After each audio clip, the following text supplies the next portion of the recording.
نبدأ يعني.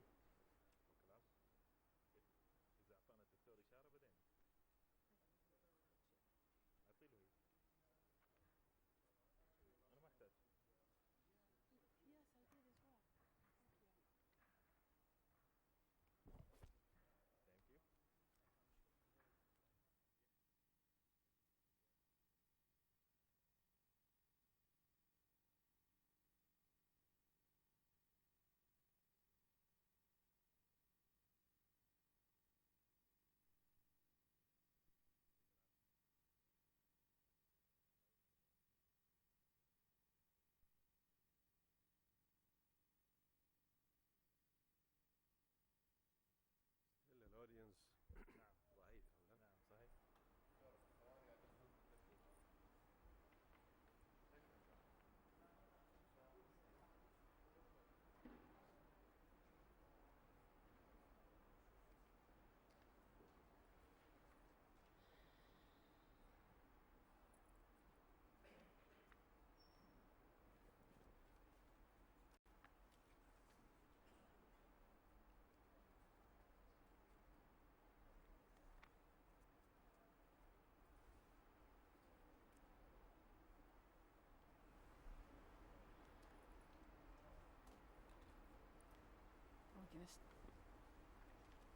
So we don't have to start right on the dot. We can give people a few minutes.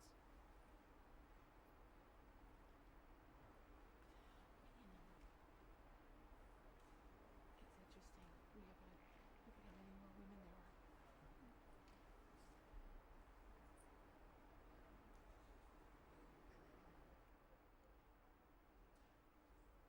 That was quite nice at the ambassadors last night. It was.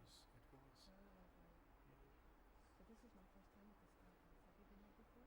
Yes, this is my third year actually. Third? Yes. It's wonderful. Have you been to Saudi Arabia before? No, it's my first time. Ah, So I'm enjoying the visit. People are very friendly, very nice. they are. Very So I'm helping build two universities here, the Book University and Hile. So I'm the senior advisor to the presidents of the two universities. Oh, wonderful. That's very nice. So I come here very often. So where are you? I didn't. I'm actually I'm a professor at LSU, Louisiana State University. Oh, Yeah, and also a assistant vice president at Oxford Health System. oh, interesting. So And a physician. So. I'm an orthopedic surgeon by training. Good morning, everybody. I'm really very delighted to have all these audience and guests, in fact, from all over the world. And today is really the importance of this workshop, in addition to being admitted in one of the university in USA. It is really very knowledgeable, and especially we have really very talented and experienced guests who will really inform you a lot. And we will have really some of the workshop, which I will lay some of the agenda on this case. But before I talk about the agenda, I'll just go briefly with some of the bio of our guests. And we have Dr. Nizيه Al-Uthmani, and he is an assistant professor from College of Engineering in King Abdulaziz University. He graduated from University of Pittsburgh in Pennsylvania. And the second, or rather the other also guest that we have Professor Pamela, and she's the president of the University of St. Jovis, in fact. And she got her, again, PhD from University of Pennsylvania, and she has really a lot of experiences in really other diversities and developing a lot of projects and related projects to women really development, in fact. Especially that their school, then their undergraduate, they're only just for female, and the graduate school is for both male and female. She initiated in her experiences really, or rather launched a program in the School of Pharmacy, in fact, which is a doctorate program. Also, she received a number of honors, including the Hartford 50 Most Influential People by Hartford Magazine, which means that we're going to have really a hard time really going beyond what she's going to really tell us, in fact. So that means she's really very, very, very influential. The third guest, in fact, we have Dr. Craig, and he is the Vice President for Academic Affairs and the Provost at the same time. He graduated from the University of Boston, which is a very well-known university. He has been really an editorial for several journals, and he had a lot of honors, in fact, and this is really very delighted to have him here today. Lastly, we have Dr. Suhail, and he is the System Vice President for Research for a sister health system and as an international branch, in fact. Prior to that, he served in several positions, and this has really made him very well experienced, in fact. He used to be in University of South Florida, and then he went to also the University of Boston, he used to be. Then he worked a little bit in University of Pittsburgh as a director for a chief in selection for cellular transportation and health or medical informative. Then he was also in University of Huntington University. And lastly, he was really in Drexel University, also for College of Medicine. And then he started, in fact, earlier age, he used to be in Tennessee State University. Going beyond, or rather far away from the biography, we have some agenda which basically will make our guests really alternate and really entertaining you today in this workshop. So we'll start with Professor Pam, and then we'll go for Dr. Craig, and then we'll have a small workshop where they really do kind of an experimentation of some files to be really admitted and what the process should be, and you guys should really understand what are the steps and the knowledgeable really idea they will develop, in fact. Then we'll go to Dr. Nzih for a while, and then we'll go for Dr. Suhail, and then Dr. Pam will conclude, and then we'll have an open discussion or other forum for a Q&A and or whatever comments that we will get from the audience. I'll leave the floor for Dr. Pam, and you're welcome. Thank you so much. Sabak el-Khair. I'm so delighted to be here. This is my very first time visiting your country, and I'm delighted that so many students have attended this workshop. It's going to be rather informal, and we'll have questions at the end. And I will be at the SACM booth. My university doesn't have a booth here this year. Let's start by talking about just some basics about studying at the undergraduate level in the United States. You know, there's so many options. When you come in the undergraduate experience, you learn skills, you learn content, but you're also learning about the culture of the U.S. There's a chance to expand your understanding of what your world is about, and at the undergraduate level, we often consider it's the time to learn about yourself, to learn about your peers, and to, especially if you come at a young age, it's also your time to grow up. There's so many choices in the U.S., about more than 2,700 four-year universities and colleges that give the undergraduate baccalaureate degree. Some are public, which means that they're supported by the state, not the whole country, just the state in which they're located. Some are private or independent, which means that they're supported totally through tuition and fundraising. About 4% of all the students in the United States come from countries in the Middle East. You know, I'm not going to read exactly what's on the slide, but you can see that there are millions of students in the United States, and they are very different in age, in gender, in nationality, in ethnicity. The universities are different too, and it's often a very difficult choice to decide which place you should attend because they are different in terms of the size, in terms of the scope, the prestige, and I know a lot of people know about prestige, and also location, and so many people from other countries don't know about the locations. You know, small institutions can be as small as under 1,000 students or as large as 50, 60, or 70,000. There are actually many, many more small universities than large. The scope of the universities, research intensive, are the ones that typically will have the doctoral programs, the PhD programs. And the faculty in those universities are going to be excellent professors, but they have spend a lot more time with the graduate students than with the undergraduate students. Comprehensive universities will have a mixture of both undergraduate and graduate. My institution, University of St. Joseph, is such an institution, so that we have a Doctor of Pharmacy, but we also have many undergraduate degrees and many master's degrees. Our other panelists have medical schools, engineering schools, and other professions that you may be interested in. But teaching is important, being able to connect with the faculty. Primarily, liberal arts colleges will not have many graduate programs.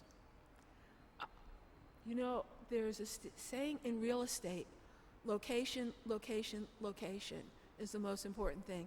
It's not really the most important thing for education, but you might want to think about where you'll be comfortable. Some people love big cities, very intense with a lot of population, millions of people. Some people prefer more neighborhood, suburban, and actually there are actually universities located out in the middle of farmlands with horses and animals. Near the desert, if you like more desert, you can find universities that are in the desert. You could find universities near the ocean, lakes, rivers. So I just point that out, that as you look at the websites of different universities, you might then also explore a little bit about where they're located. For most undergraduate institutions, there are a number of things that are required. Number one, you have to send in an application form. They don't know that you're interested if you don't do that. And so many universities have the application form right on the website. Once you get that started, they'll start sending you emails, and they will encourage you. Some application forms, by the way, may have a personal essay. You should talk to a professor or an advisor, maybe even at the embassy, at the U.S. Embassy, about your personal essay. Because what people are looking for is to know a little bit about you, not your diary, but more, what are your interests? What are your experiences? And what do you hope to get out of your university experience? There are minimum scores. Many institutions require you to take the TOEFL or some other English language test, because all of the education is going to be in English. And there's a lot of reading and a lot of conversation that's really important. I was actually talking to a young friend of mine, a student from China, and he was doing well in his classes, but he had a little difficulty making friends because his conversational English wasn't quite where it could be. And so the way he put it to me, he said he was having problems with chatting. So, your high school scores, your GPA is important, and that will make the difference many times between whether you get accepted or not, whether it's you or someone else from your class who gets accepted. The SAT, the entrance exam, is often required, but more and more institutions are waiving it, or they don't have a minimum score. So that you need to talk to the admissions counselor at that university, because the requirements will vary. The organization of the academic year in most institutions is 2 terms, about 15 weeks each term, which means there's about, about 3 weeks off in the 3 months off in the summer, or 2.5 months off in the summer. Most undergraduates take classroom hours, 3 hours a week in the classroom, and that's interestingly a 50-minute hour. sort of like psychiatrists. Students typically take 5 or 6 courses each term, but it might be advisable in the beginning to only take 4 to just be really strong in your English skills. 4 years is the goal to complete an undergraduate degree in 4 years, but many people take a little bit longer depending on the major. English language classes don't count towards that degree, so that if you do need to take English as a second language, ESL, program courses coming in, you may need 6 months, a year, or a year and a half before you actually start taking 4 credit courses. You know, there's so many cultural differences, but in so many ways people are the same everywhere. I have found the Saudi people so very warm and friendly, and the food delicious, but you may find very different things about the food in the United States, and many other cultural differences that we'll talk about a little bit more. But really, I think the key issue is that the responsibility to succeed or fail is up to you. Professors will help you. There may be tutors available, but it's ultimately up to each student to take advantage of whatever supports are there. And to make friends, it will often mean reaching out. Americans can be shy and not comfortable always going up to international students. And so it's up to the students sometimes to make a little extra effort. Specific learning issues, aside from language, I'm not really familiar with the culture in Saudi schools, but in US schools, people do want students to participate, to come to class prepared and ready to participate in a discussion.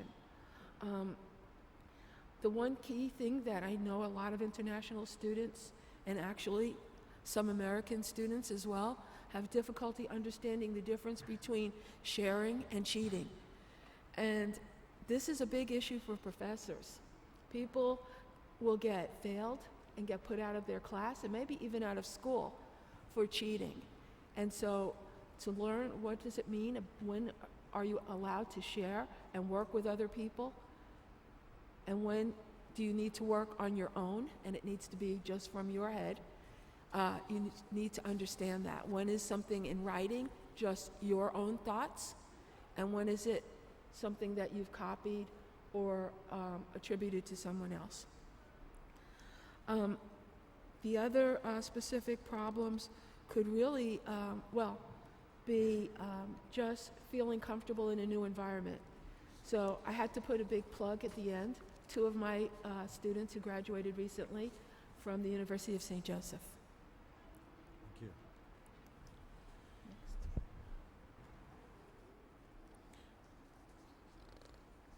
you. Thank you, Dr. Pam, and I guess next is going to be Dr. George. Go ahead.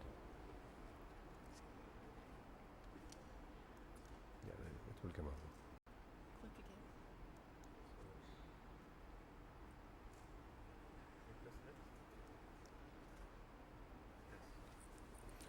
Good morning. It's a pleasure to be here. It's actually my 4th trip to the kingdom, but it's the first time I've experienced rain, and that was quite refreshing in the desert yesterday. And in fact, there were actually hail, what we call hail, little ice balls coming down at 4 or 5 o'clock in the afternoon. So that was a new experience. It's a pleasure to talk to you primarily about graduate studies in the United States, and I'll just give a very quick overview of some of the main issues, and then we can get, as Pam mentioned, into a discussion. As Pam mentioned, undergraduate studies, primarily the goal is to introduce you to the knowledge of a particular discipline, to prepare you in a general way, if you're majoring in biology or chemistry or English or engineering, for all of the topics within that particular field. The usual mode of delivery, at least in the initial years of undergraduate education, is the lecture. We're all familiar with the lecture, but as you go through advanced undergraduate and into graduate school, that does change.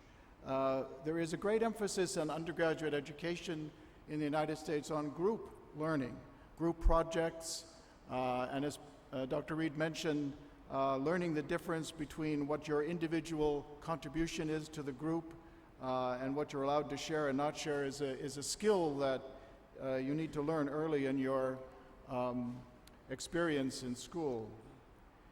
Graduate study, on the other hand, really focuses in on a specialty, and the expectation is that you become gradually an expert in an ever-narrowing field of knowledge.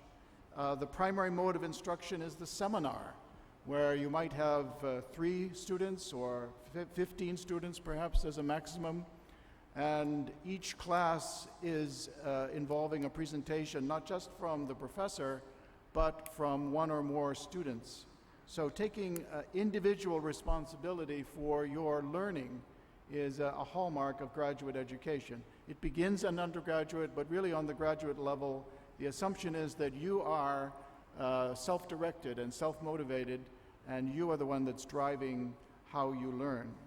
And the ultimate goal, particularly in research-oriented graduate programs, is the creation of new knowledge, to add, not just to be able to summarize what has been done, but to create and add something new to the discussion, to the conversation in your particular field. And that requires, obviously, specialization and self-direction. Also within graduate programs, we often distinguish between practice degrees or professional degrees and research degrees. So typical practice degrees would be an MBA, Master of Business Administration, Master of Arts in Teaching, PharmD, Doctor of Pharmacy, obviously medical doctor. In the research area, they tend to be either master's or doctoral degrees, Master of Arts, Master of Science, EDD, which is a Doctor of Education, or PhD, often considered the highest degree in academia, Doctor of Philosophy in a particular field, such as biology or chemistry or engineering. In a master's degree, typically there are 30 semester hours. Dr. Reed talked about semesters and quarters, but typically 2 years of coursework followed by a laboratory or a field experience, depending on whether it is a practice-oriented degree or a research-oriented degree, and then ending with a thesis, a written document, which is your contribution to your field, or a comprehensive examination. And when you choose master's programs, you should be very careful about the expectations of your employer or your university when you return to the kingdom, because some programs are not research-oriented. They are designed really for people to get advanced knowledge in a field, but not to do an individual research project, whereas others are research-oriented and they require a thesis, so you should be careful. In the doctoral degrees, the PhD is another 30 semester hours, another couple of years of coursework beyond the master's, taking a total of 5 years, depending on how long it takes you to do your dissertation. That usually involves intensive laboratory or field work, a qualifying examination, and finally a dissertation and defense of your dissertation. So as you get further along in your doctoral study, you are assigned an advisor and a committee that reviews your work, and increasingly your work becomes tied to the interests and sometimes the funding of your advisor. Entrance into graduate study, there are some basic standardized examinations, which I'm sure you've heard of. The most famous one for master's and PhD programs is the GRE, or the Graduate Record Examination. That is designed to test verbal, quantitative, and analytical abilities. Really, all of these examinations are very similar in that respect. They often give you a case to read, and then a series of questions about that case to see how well you have understood the point and how well you are able to deduce the main elements or points of the reading. It's very language intensive. These examinations are very language intensive. Typically on the GRE, the score ranges between 130 and 170 when you get your score. The average in the United States for both the verbal and the quantitative is around 150 on that scale. And in the analytical writing, it's about 3.7 on a 6-point scale. And you can pretty much gauge, depending on how you do on the GRE, as to what level or type of institution that you might be accepted at. The research-intensive, large universities that are highly ranked are looking for people really with 160 to 170 scores. The middle-level ones, which is the most common, between 150 and 160, and then below 150 you might have some difficulty finding a program, but there are many programs that will talk to you even if these scores are not in these ranges. So certainly don't give up hope. In graduate school, there are many challenges that you do face. I think one of the major ones is the level of English and mathematical skills that are expected. You think that, well, you're in graduate school and you don't need to worry about those things anymore. You've been accepted. But when you're writing a dissertation, it is in English. It does involve all of the issues of grammar and punctuation and citation. There isn't a lot of time spent in graduate school on these topics, so you need to be well prepared as you go forward. Experience in the field that you're seeking in graduate school is important. If you're in the health professions, for example, if you have experience in that as a practitioner or as a laboratory researcher, that is obviously very helpful as well.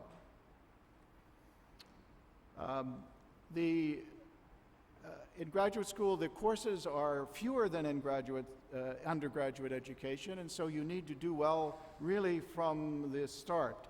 And if you are falling behind, dropping below the minimum grade point averages, you have less time and less opportunity to fix that as you go through the program. As Dr. Reed mentioned, attendance and participation is extremely important, particularly on the graduate level. You often have weekly presentations where you are expected to give the results of what you're working on, what you're reading, what you are experiencing in the laboratory. So learning to digest and analyze and present material to an audience is very important. Other things, of course, having to do with families, balancing the demands of families, bringing a spouse with you, finding an educational institution that might have opportunities for your spouse as well. And for all graduate students, whether they're international or domestic in the United States, isolation is a real problem. The further you go in your study, the more you think, perhaps I'm the only person in the world who is worrying about this particular problem, and there aren't very many people to share that with. So learning to work with your colleagues, students and faculty, and talking is very important. Some institutions, particularly the more research-intensive ones, are often very competitive, and sharing information is sometimes not as open because people are worried that you're going to take their idea or they're going to go in a direction that they didn't think of, and so it's a constant issue in graduate school.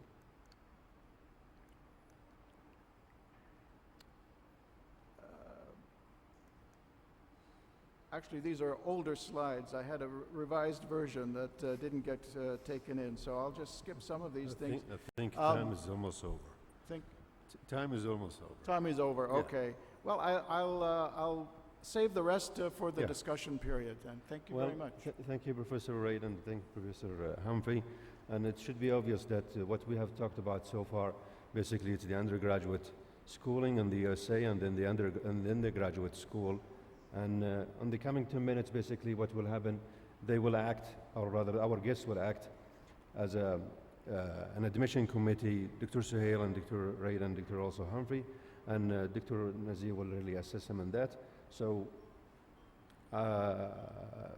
just basically, what are the points, or rather the issues that as a committee for admission you should really consider, so that all of our audience really could participate in that if they are later on asked regarding whatever you raise. The floor is yours. Assalamu alaikum. If you assume the role now, let's role playing that you're now in the graduate committee, admission committee, sitting, and you have 1,000 file of applications in front of you from all over the world. How do you start? Could I have just Dr. Suhail begin in 1 or 2 minutes? What do you?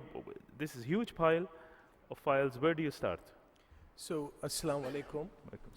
So, when we sit down in a graduate admission and undergraduate admission program, one of the things that we are looking for, I am looking for in that particular candidate, because bear in mind that by the time the candidate has applied to you, and by the time your file comes to the admission committee, it has gone through an administrative review process. And that administrative review process has actually already triaged all those individuals who have either incomplete file or those who have not met the basic criteria for admission into your program. So you're now looking at a much smaller group of individuals, and you can therefore focus on these individuals and decide whether these are the right candidates for you or not. One of the things that when the chair of the committee starts, they start with an understanding that we are talking about humans, we are talking about careers, we are talking about the professions of individuals, and we have to take this process seriously. So every member of the committee is extremely serious. This is not a joke.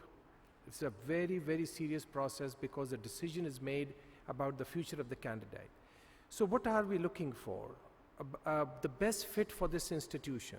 That is the most important thing. When you come here, you have provided us a window of opportunity to look into your life, your past life, who you are and what you want to do. Is that, can this institution offer value to you? Are our studies, our curriculum, our degrees compatible with what your future goals are? And so this is one of the most important things we look at. The second thing that I personally look at and I pay particular attention to is your personal statement. Because actually that's a reflection of who you are, because you are, it's just assumed that you are the one who are writing this.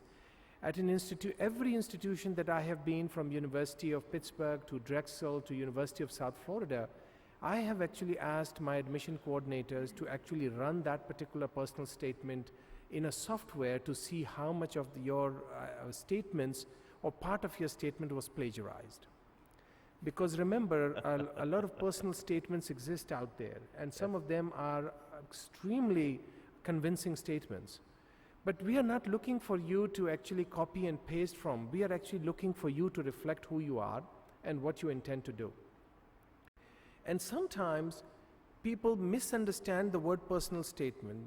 For example, before coming over here, I actually looked at a personal statement of a student who wants to go into a doctoral program in medical microbiology. And you have limited real estate when you write your personal statement. Most of the time it's 500 words. And this particular individual wrote about his 3 wives and 7 kids and took up half of the 500 words.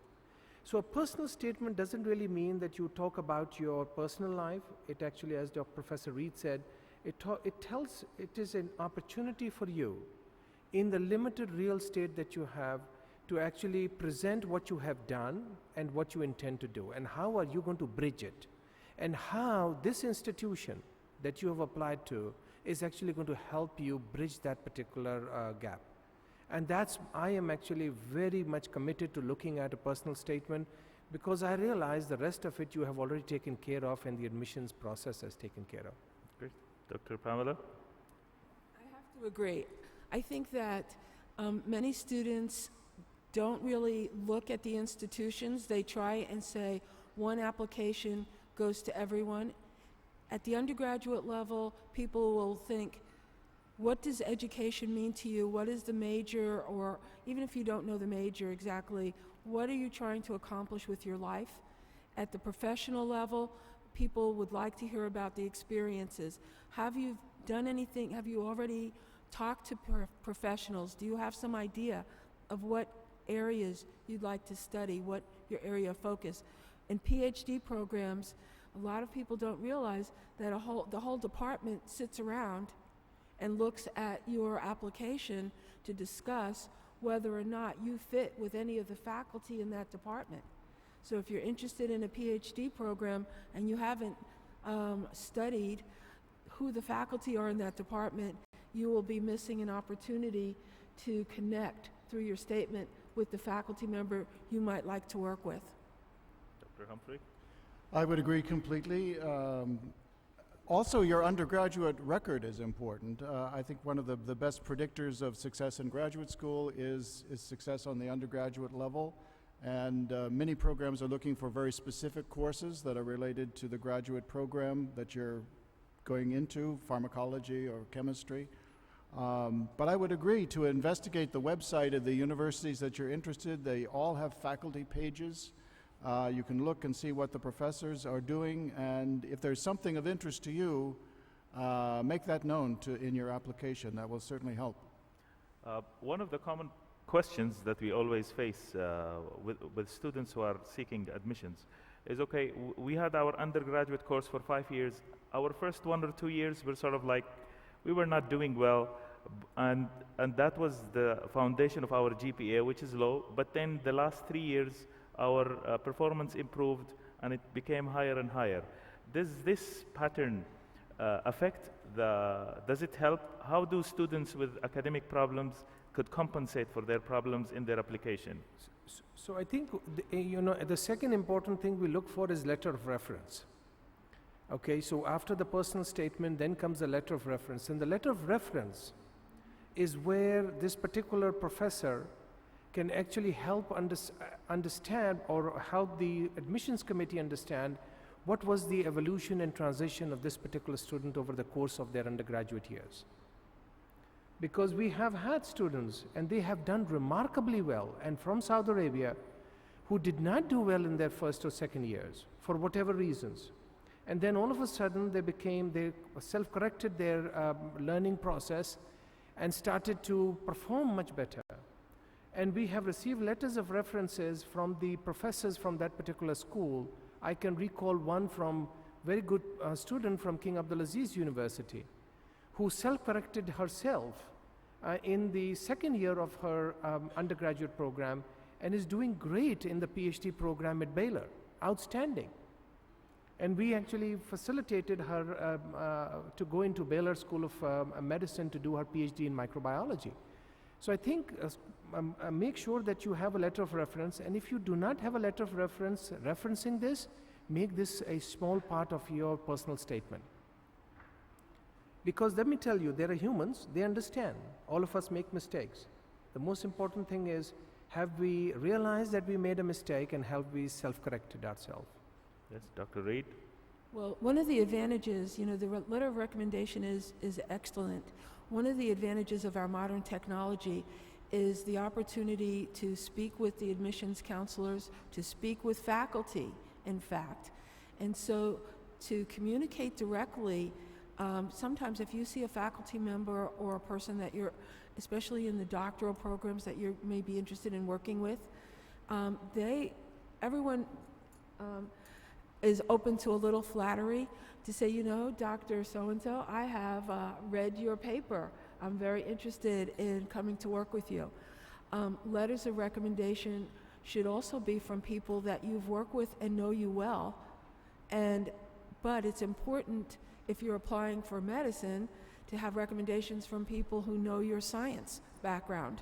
If you're applying for social science or nursing, have people who can recommend you with the attributes that you need. Just saying that you're a lovely person is not enough.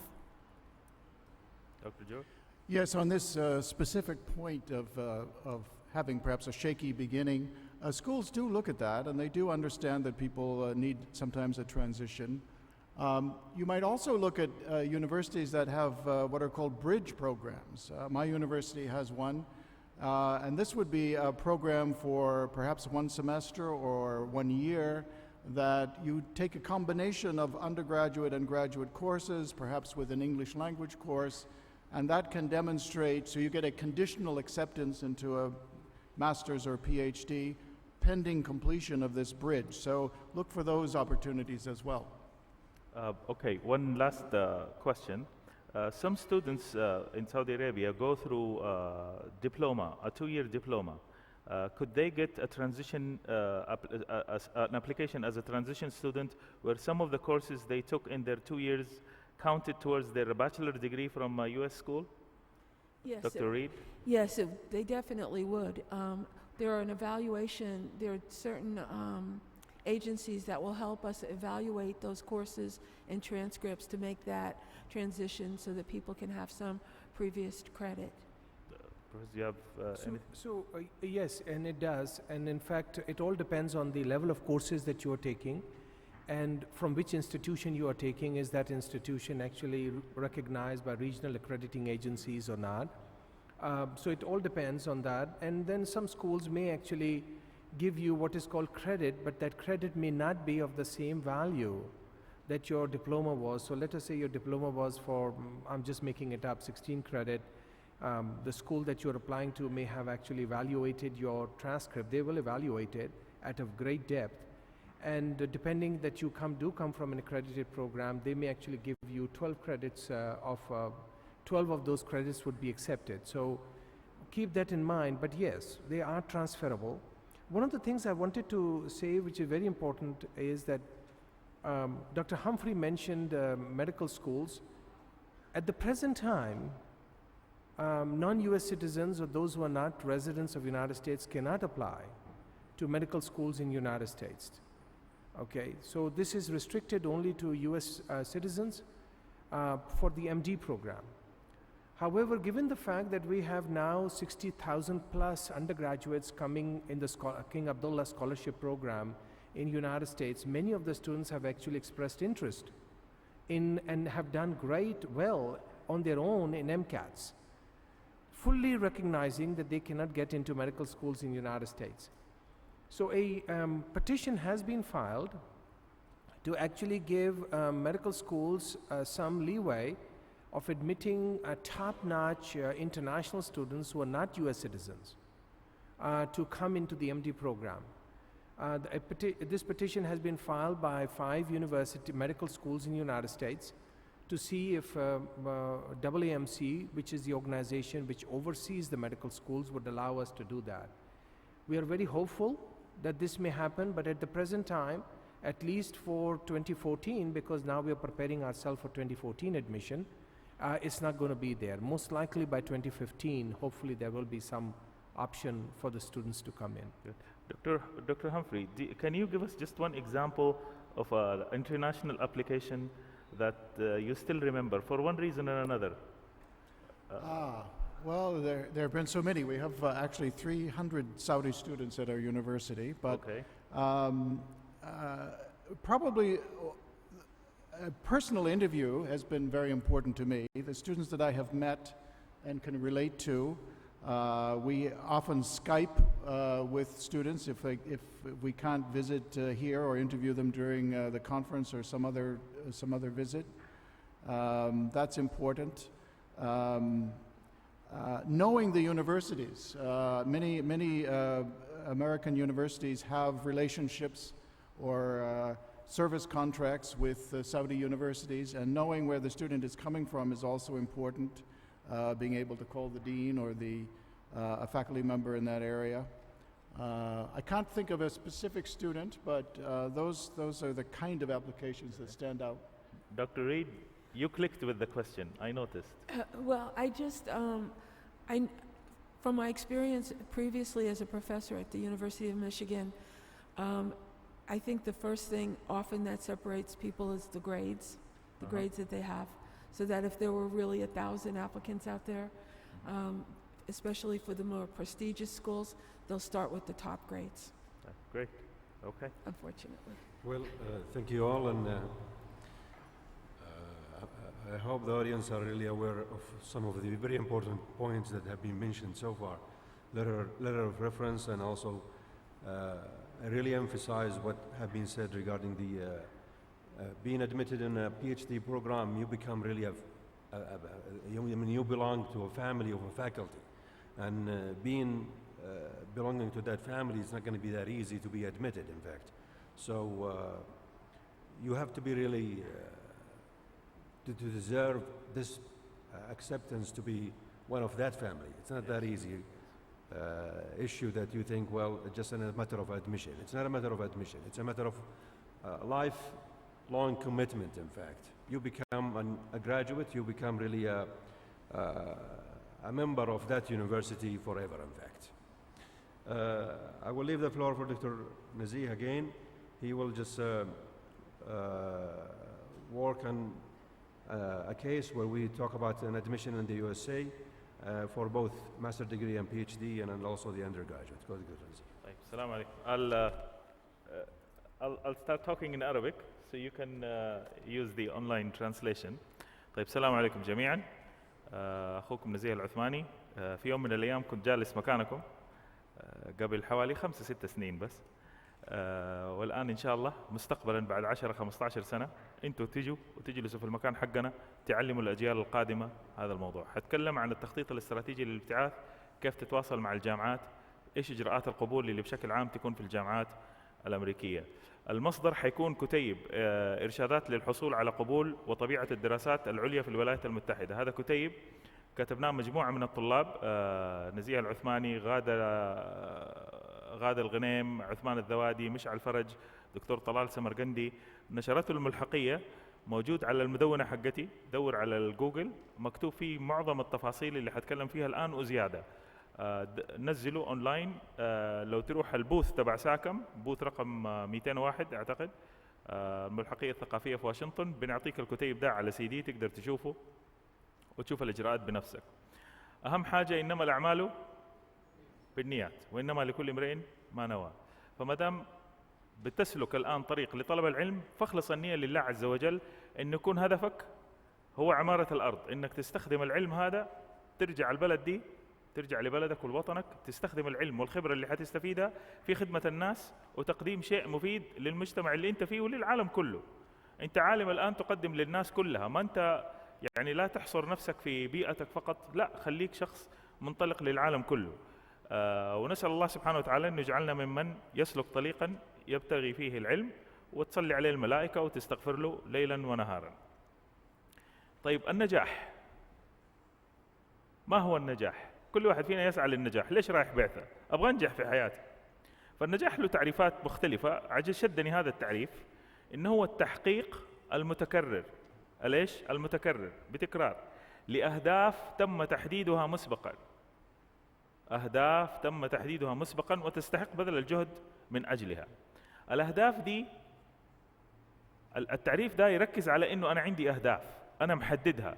فالنجاح في الحياة بتوفيق الله عز وجل هو التحقيق المتواصل لأهداف. أحدد هدف أشتغل عشانه وأحققه، أروح الهدف اللي بعده، أشتغل عشانه وأحققه، أروح الهدف للي بعده.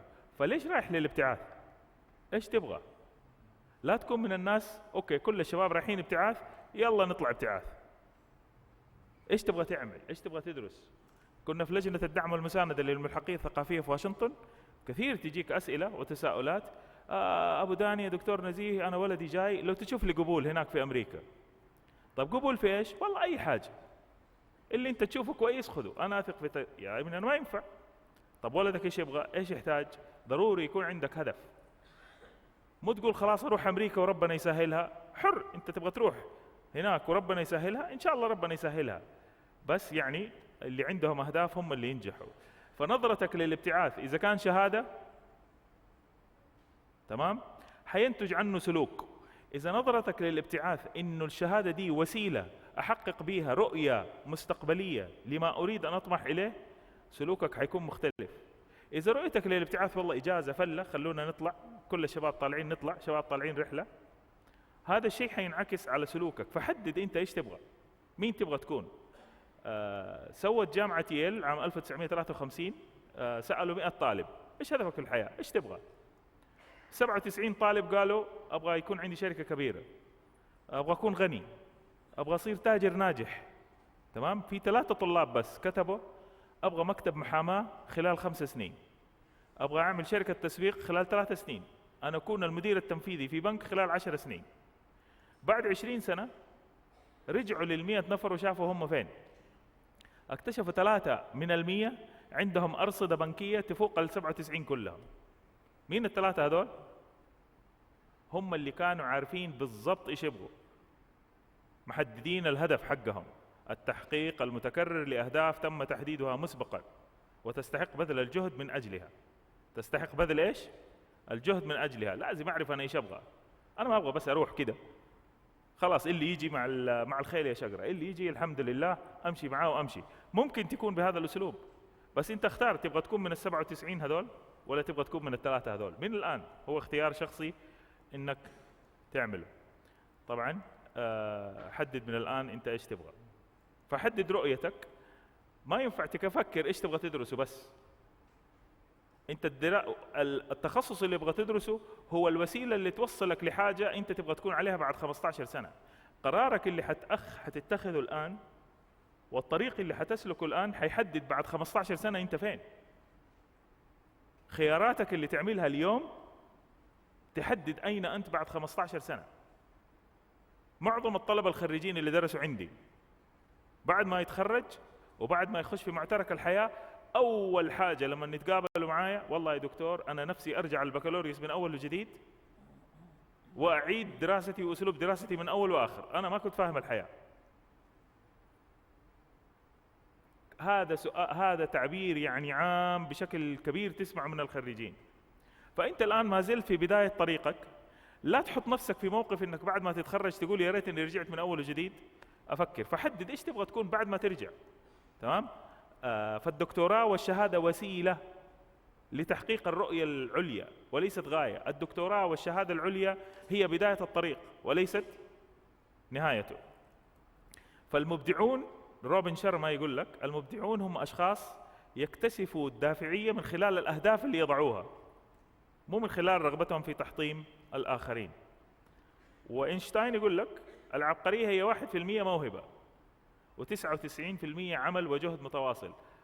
النجاح قلنا إيش؟ أهداف تم تحديدها مسبقا، تمام؟ وتستحق بذل الجهد من أجلها. نحن كثير مننا ترى يعيش في 1% هذه، تجلس تنظير أفكار رائعة يحطها، أفكار ممتازة، يحل مشاكل الأمة كلها، يحل مشاكل الجامعة ومشاكل البيت ومشاكل البيئة ومشاكل القسم اللي شغال فيه ومشاكل الإدارة كلها. لكن لما تقول له تعال اشتغل نفذ يقول لك والله مشغول، والله تعبان، والله ظهري يوجعني. يتكلم مثلا على النظافة في الشوارع، النظافة في الشوارع سيئة، الازدحام كثير، وهو أول واحد يخالف القوانين، وهو بعد ما يخلص كلامه المنديل اللي في يده يرميه على الأرض. تمام؟ نحن نحتاج 99% الجهد هذا، ما نحتاج 1% موهبة. الموهبة عندنا كثير، موهوبين ترى عندنا ما شاء الله تبارك الله كثير، نحتاج 99%. فتبدأ عملية الآن الابتعاث بإيش؟ اختيار الجامعة. كيف اختار الجامعة؟ وين أروح؟ بيقول لك 3000 جامعة، وين أروح؟ كيف أبدأ؟ فهذه شوية معايير لاختيار الجامعة اللي أنت فيها، لأنه الخطأ ترى في اختيار الجامعة حيكلفك كثير. لا تأخذ أول شيء يجيك، لازم تفهم أنت وين رايح. لكن ممكن تروح في جامعة ما فيها التخصص اللي أنت تبغاه، أو مثلا أنت عندك تخصص دقيق ما هو موجود، أو الجامعة ضعيفة ما عندها إمكانيات توفر لك اللي أنت تطمح له. مستوى الجامعة الأكاديمي ضروري، لازم تفهم إيش مستوى الجامعة هذه. المدينة غالية ولا رخيصة؟ مدن زي بوسطن، نيويورك، واشنطن، سان فرانسيسكو، شيكاغو، لوس أنجلوس، هذه مدن إذا ما عندك مصدر دخل إضافي لا تروح، لأنه راتبك ما حيكفي. الاستوديو في هذه المدن 1800 $1900. راتبك كم؟ $1800. لو رحت مدينة زي هذه يعني ثق تماما انك حتعيش ساعه ونص ساعتين بعيد عن الجامعه، او يكون معك روميت. فمستوى المعيشه مره ضروري تنتبه له. انا كنت في جامعه مثلا في بيتسبرغ بنسلفانيا، ادفع $750 ايجار شقه 3 غرف نوم مع جراج شامله للغاز. $750 وقريبه من الجامعه، الباص ربع ساعه انا في الجامعه، ماني ساكن بعيد. فيعتمد المدينه اللي انت رايح فيها ايش الخدمات المتوفره، في باصات، في مدارس، في معامل، في اشياء. ايش متطلبات القبول حقت الجامعه؟ هل تعادل لي مواد؟ لا تنخدع بالاسم. احيانا انا ابغى اداره، فاروح اشوف اداره في الجامعه دي اخذها، الاداره تحتها في 20-30 فرع، لازم اتاكد انه الفرع اللي انا ابغاه موجود في دي الجامعه. انا اول قبول حصلت عليه كان في الهندسه الطبيه في جامعه رود ايلاند، انبسطت فرحت وخلاص بديت اجراءات القبول وبديت كل حاجه. طبعا اياميها ما كان في انترنت ولا ويب سايتس، كان الكتالوج هذا الكبير اللي يرسلوا لك هو بالبريد. فبعد ما بديت اجراءات القبول طبعا مجلس القسم ومجلس الكليه لا عاد حكومه الكترونيه كان ولا شيء، شغله تاخذ لها فتره طويله. طالعت في الكتالوج اكتشفت هم هندسه طبيه كيميائيه، انا هندسه طبيه كهربائيه. انا وين وهم وين؟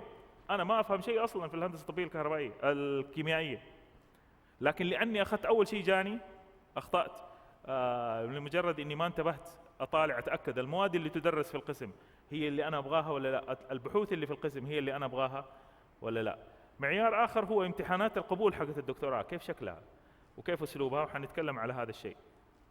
المرجع الرئيسي لاختيار الجامعات هو رابط وزارة التعليم العالي، الجامعات الموصى بها. لا تدرس في اي جامعة ما هي موجودة في هذا الرابط، لانه شهادتك لن تعادل. لا تحاول، لا تضيع وقتك. التعليم عن بعد، التعليم بالإنترنت، هذه كلها شهاداتها لن تعادل. ماشي الحال؟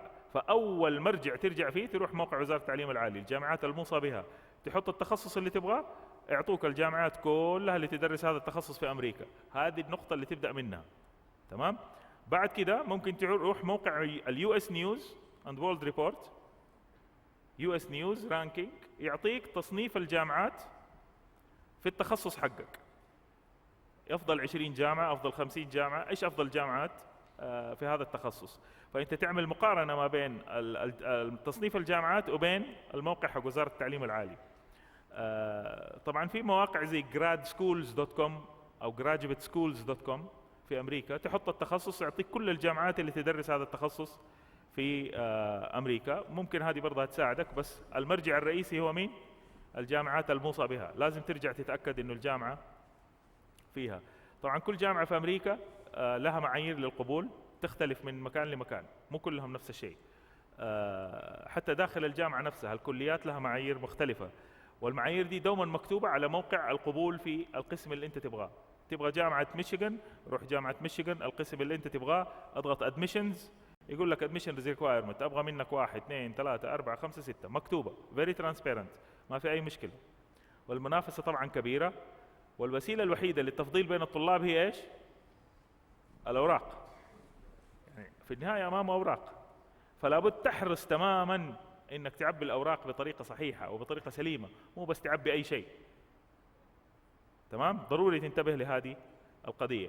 نقطه اساسيه هنا ابغاكم تستوعبوها كويس، انه الجامعات الامريكيه تقفل باب القبول قبل بدايه الدراسه من 6 الى 8 اشهر. يعني انا لو ابغى ادرس في سبتمبر، القادم، تمام، الان انتهى، راح علي، لانه القبول قفل في نهايه مارس. ماشي؟ فاذا ابغى اروح القبول الان فانا اشوف على يناير او ماي او سبتمبر السنه اللي بعدها. واذا تاخرت كمان شهر شهرين حتى يناير حيروح علي وماي حيروح علي. فاللي بياخذ بعثه سنه لدراسه اللغه، هذه يبغاكم تفهموها كويس، خطا شائع جدا يقع فيه الطلاب. يقول لك انا اروح هناك اللغه وبراحتي ان شاء الله اجيب قبول. انت ما عندك سنه، لانه انت بديت في سبتمبر، في مارس راح عليك السبتمبر الجاي، صح؟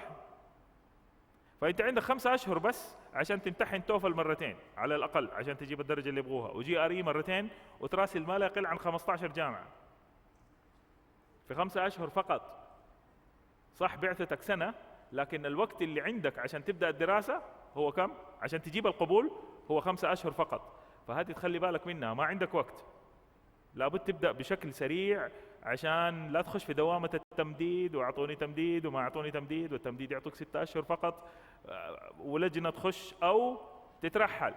في أمريكا في كفالة، الجامعة هي الكفيل تبعك، تعطيك إقامة لفترة الدراسة. دراسة اللغة 1.5 سنة أكثر شيء من كده ما يعطوك.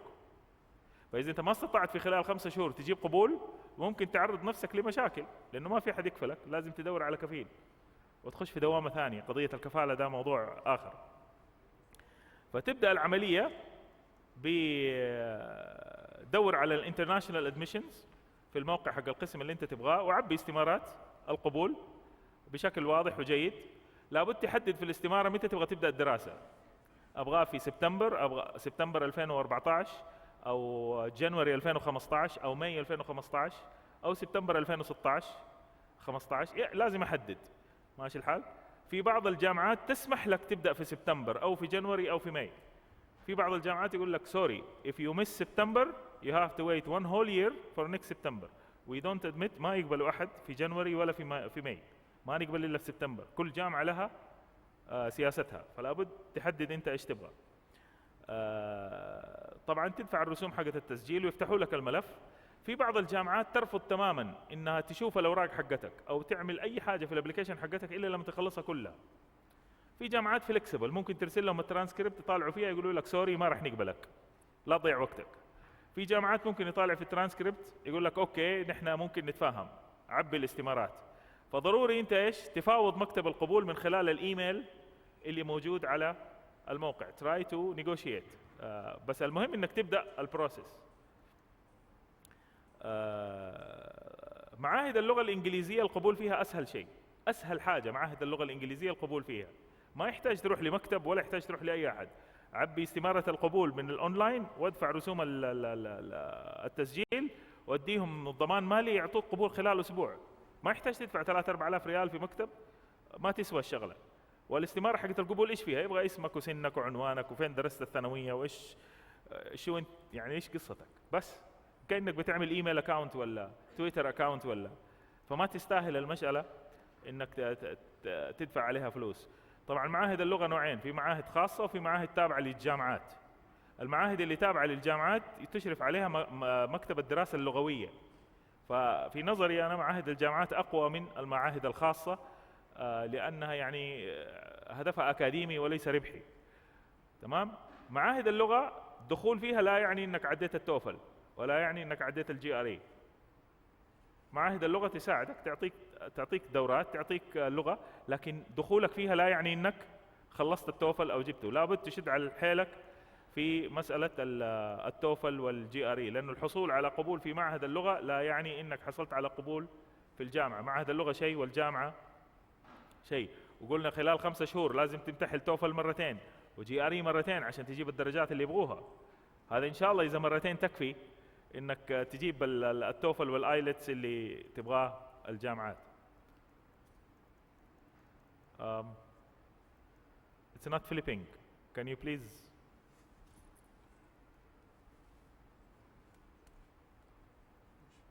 Yes. Okay. طيب في القبول في المعاهد التخصصية، طبعا في بعض المعاهد اللي تعطي دورات لاجتياز التوفل والGRE والUSMLE والجيمات. الUSMLE اسلوبه مختلف، بس المعاهد دي برضه ممكن تعطيك كفالة عشان تدرس فيها دورة 6 أشهر وتجيب منها يعني يساعدوك على انك تستعد للامتحان الGRE. لكن برضه دخول الدورات لا يعني الحصول على الدرجات المطلوبة، لانه هذه دافعية شخصية عندك. لابد انت تشد حيلك، لابد انت تدرس. البعض يقول اوكي اخالط الامريكان، اتصاحب مع الامريكان واخرج معاهم احسن لغتي. نعم مطلوب، مهم، ضروري، بس مجرد مصاحبتهم لا يعني انك حتتعرف لغة جديدة، لانك بعد 2-3 حتلاقوا نفسكم بتكرروا نفس الكلام اللي كنتوا تقولوه قبل 2-3. ما فيش معلومات جديدة ولا اضافات جديدة. تخالطهم بس بشرط انك تحددوا اجتماعات دورية تناقشوا مواضيع جديدة، تضطرك انك تقرأ اشياء جديدة عشان تبدأ تتعلم معلومات جديدة، تسمع منهم ويسمعوا منك، تطرح وجهة نظرك وتسمع وجهة نظرهم في مواضيع جديدة مختلفة. تفرضوا على نفسكم الخروج من اوكي نطلع السوق، نطلع مش عارف فين، نروح نجي ونتقابل. خلاص هذا الكلام يصير عام ودارج بعد 2 ما في شيء جديد. ضروري تدخل في حلقات نقاش، ضروري تدخل في هذه المسألة عشان خطاب الغرض من الدراسة statement of purpose، حنتكلم الحين كيف تكتب. فيا ريت نركز، لأنه سمعتوا أنتوا الثلاثة بيقول لك statement of purpose هذه اللي تمثلك، لأنه ما هو شايفك، أمامه 1000 واحد ورق، ما هو شايف أمامه إلا أوراق أنت كاتبها. فتحرى الصدق، ترى شافوا آلاف الابليكيشنز. فشغل وكما تعلمون وأنتم أنتم الأول والآخر والظاهر والباطن، الكلام هذا البكش بلغتنا في الحجاز ما يصلح، لأنهم على طول حيلقطوها. قال لك يقول لك أول حاجة يشوفوها، وبعدين في statement of purpose ready online. ماشي الحال؟ there are softwares now، برامج الآن أجيب الستيتمنت اوف بيربس أحطها، يقول لي ترى نقلها من الموقع ده ومن الموقع ده ومن الموقع ده ومن الموقع ده. فلو أنت ناقل من الإنترنت حيحط عليك إكس، لأنه ما يعرف أنت مين. فتحرى الصدق، خليك صادق مع نفسك. فالعمود اللي على اليمين بيتكلم عن المضمون، ضروري جدا تهتم بدا الموضوع. المهم انك تعمل ستيتمنت اوف بيربس لكل قسم. ليش؟ لانه لابد هدفها انك تبرز انه خلفيتك العلميه وخبراتك وطموحك واللي درسته انت كله في حياتك واللي تطمح لتحقيقه ممكن من خلال هذا القسم. واضح؟ يعني أنا مثلا كنت أيام الثانوية، مثلا أديكم مثال، أنا كنت أيام الثانوية أحب الأجهزة، أحب ألعب في الأجهزة، أحب أصلح اللمبات، المراوح، شغل السباكة بيدي، ما كان يجي أحد يشتغل في البيت إلا بعد ما أحاول أصلحها. عندي حب للهندسة، عندي حب لخدمة الناس، عندي حب للأحياء، فتولد لي حب التعامل مع الأجهزة، فدخلت كلية الهندسة. تعرفت على قسم الهندسة الطبية لأنه الهندسة الطبية فيها خير، مساعدة للبشر وللناس، فشدني هذا التخصص فدخلت فيه وتخرجت بمعدل عالي، وجاتني منحة إني أحضر ماجستير ودكتوراه. وقبل ما أدخل في المنحة اشتغلت في شركة وكنت مهندس أجهزة وتعاملت مع الموضوع واحتاج لخبرة أكبر، ولقيت تخصصكم وجامعتكم موجود فيها هذا التخصص، وأنا عندي منحة تدفع فلوس الدراسة وتدفع فلوس التذاكر رايح جاي وفلوس معيشتي في أمريكا. فدراستي عندكم حتساعدني اني اتخصص في الاجهزه في هذا المجال، فيا ريت تقبلوني كماجستير بدايه من الفصل الدراسي المعين. فيري سبيسيفيك، اكتب خلفيتي العلميه، تمام، واكتبها باسلوب حرفي، اني اكتب خلفيتي العلميه بحيث انها تتلائم مع اللي ما هو موجود في القسم. يعني انا اكتب خلفيتي العلميه هندسه كهربائيه وشغل كهربائيه وحب الكهرباء، والقسم ما فيه كهرباء، ما حيقبلوني. لازم افهم القسم ايش هو، لازم تشير انه عندك بعثة، تمام، لانه موضوعها مرة مهم بالنسبة لهم. لازم تحدد ايش تبغى تدرس، ايش هدفك في الحياة، ايش تبغى، لانهم يخافوا من الطلبة اللي يجي عندهم في القسم بعدين يكتشف انه تخصصه مو موجود، فحيواجه مشكلة في الجامعة وفي القسم وفي الكلية. اذا عندك مواطن ضعف ايام الدراسة حاول تتعاملها معاها في خطاب الغرض من الدراسة. حدد نوع القبول، تبغى قبول مشروط، ماجستير، متى فصل الدراسي، وحدد انت تاريخك. طبعا السيرة الذاتية لابد تبرز الخلفية العلمية، الخبرات حقتك، المشاركات الاجتماعية حقتك.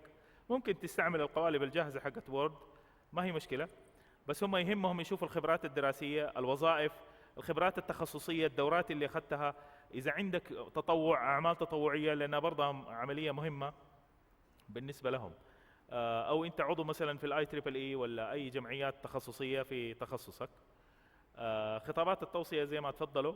خطابات التوصية كل ما كانت من شخص أعلى مرتبة علمية، مثلا أستاذ مساعد، فوق أستاذ مشارك، بعدين أستاذ دكتور. الأستاذ الدكتور البروفيسور خطاب التوصية حقه أقوى من الأستاذ المساعد. خطاب التوصية لابد يجي من شخص يعرفك، ما ينفع يجيك خطاب توصية والله كان جاري، تمام، كنا مع بعض في المكتب.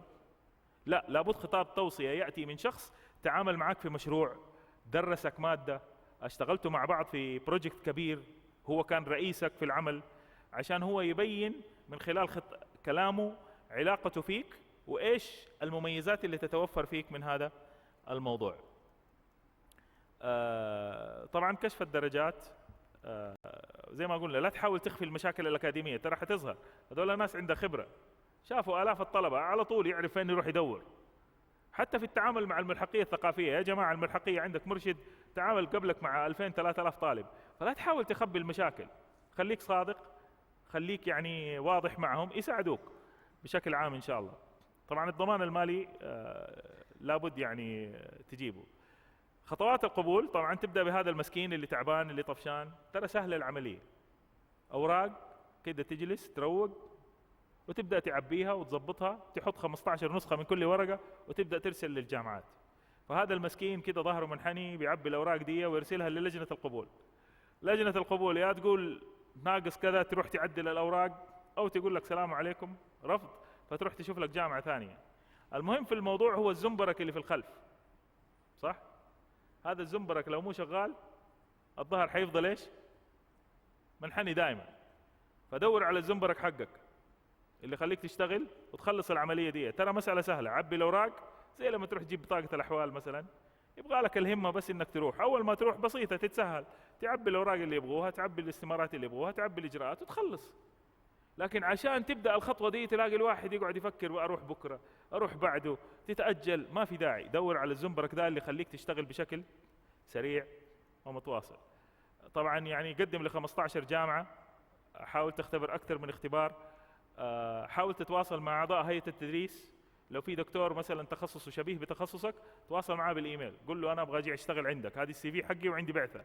لو في دكتور قبلك من القسم قال انا مستعد اشتغل معاك، ممكن يوفر عليك وقت طويل. طبعا لو زرت القسم حيكون لك يعني طبعا اتكلموا على مسارين، في ماجستير برساله وماجستير بدون رساله. الدكتوراه هنا نقطه مهمه، ضروري تقرا كتيب انظمه الدراسات العليا في القسم اللي انت رايح له بتمعن شديد.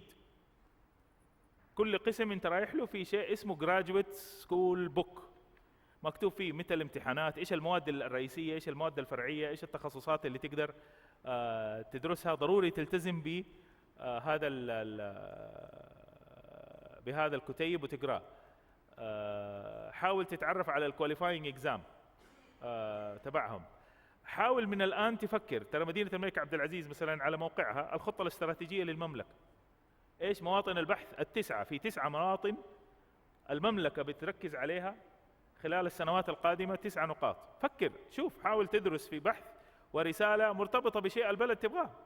البلد بتركز على اقتصاد المعرفه، بتركز على اعمال الرياده، بتركز على الموهبه، بتركز على قضيه الموارد البشريه، بتركز على الامور هذه التقنيه اللي موجوده، الخطه الوطنيه التقنيه للمملكه.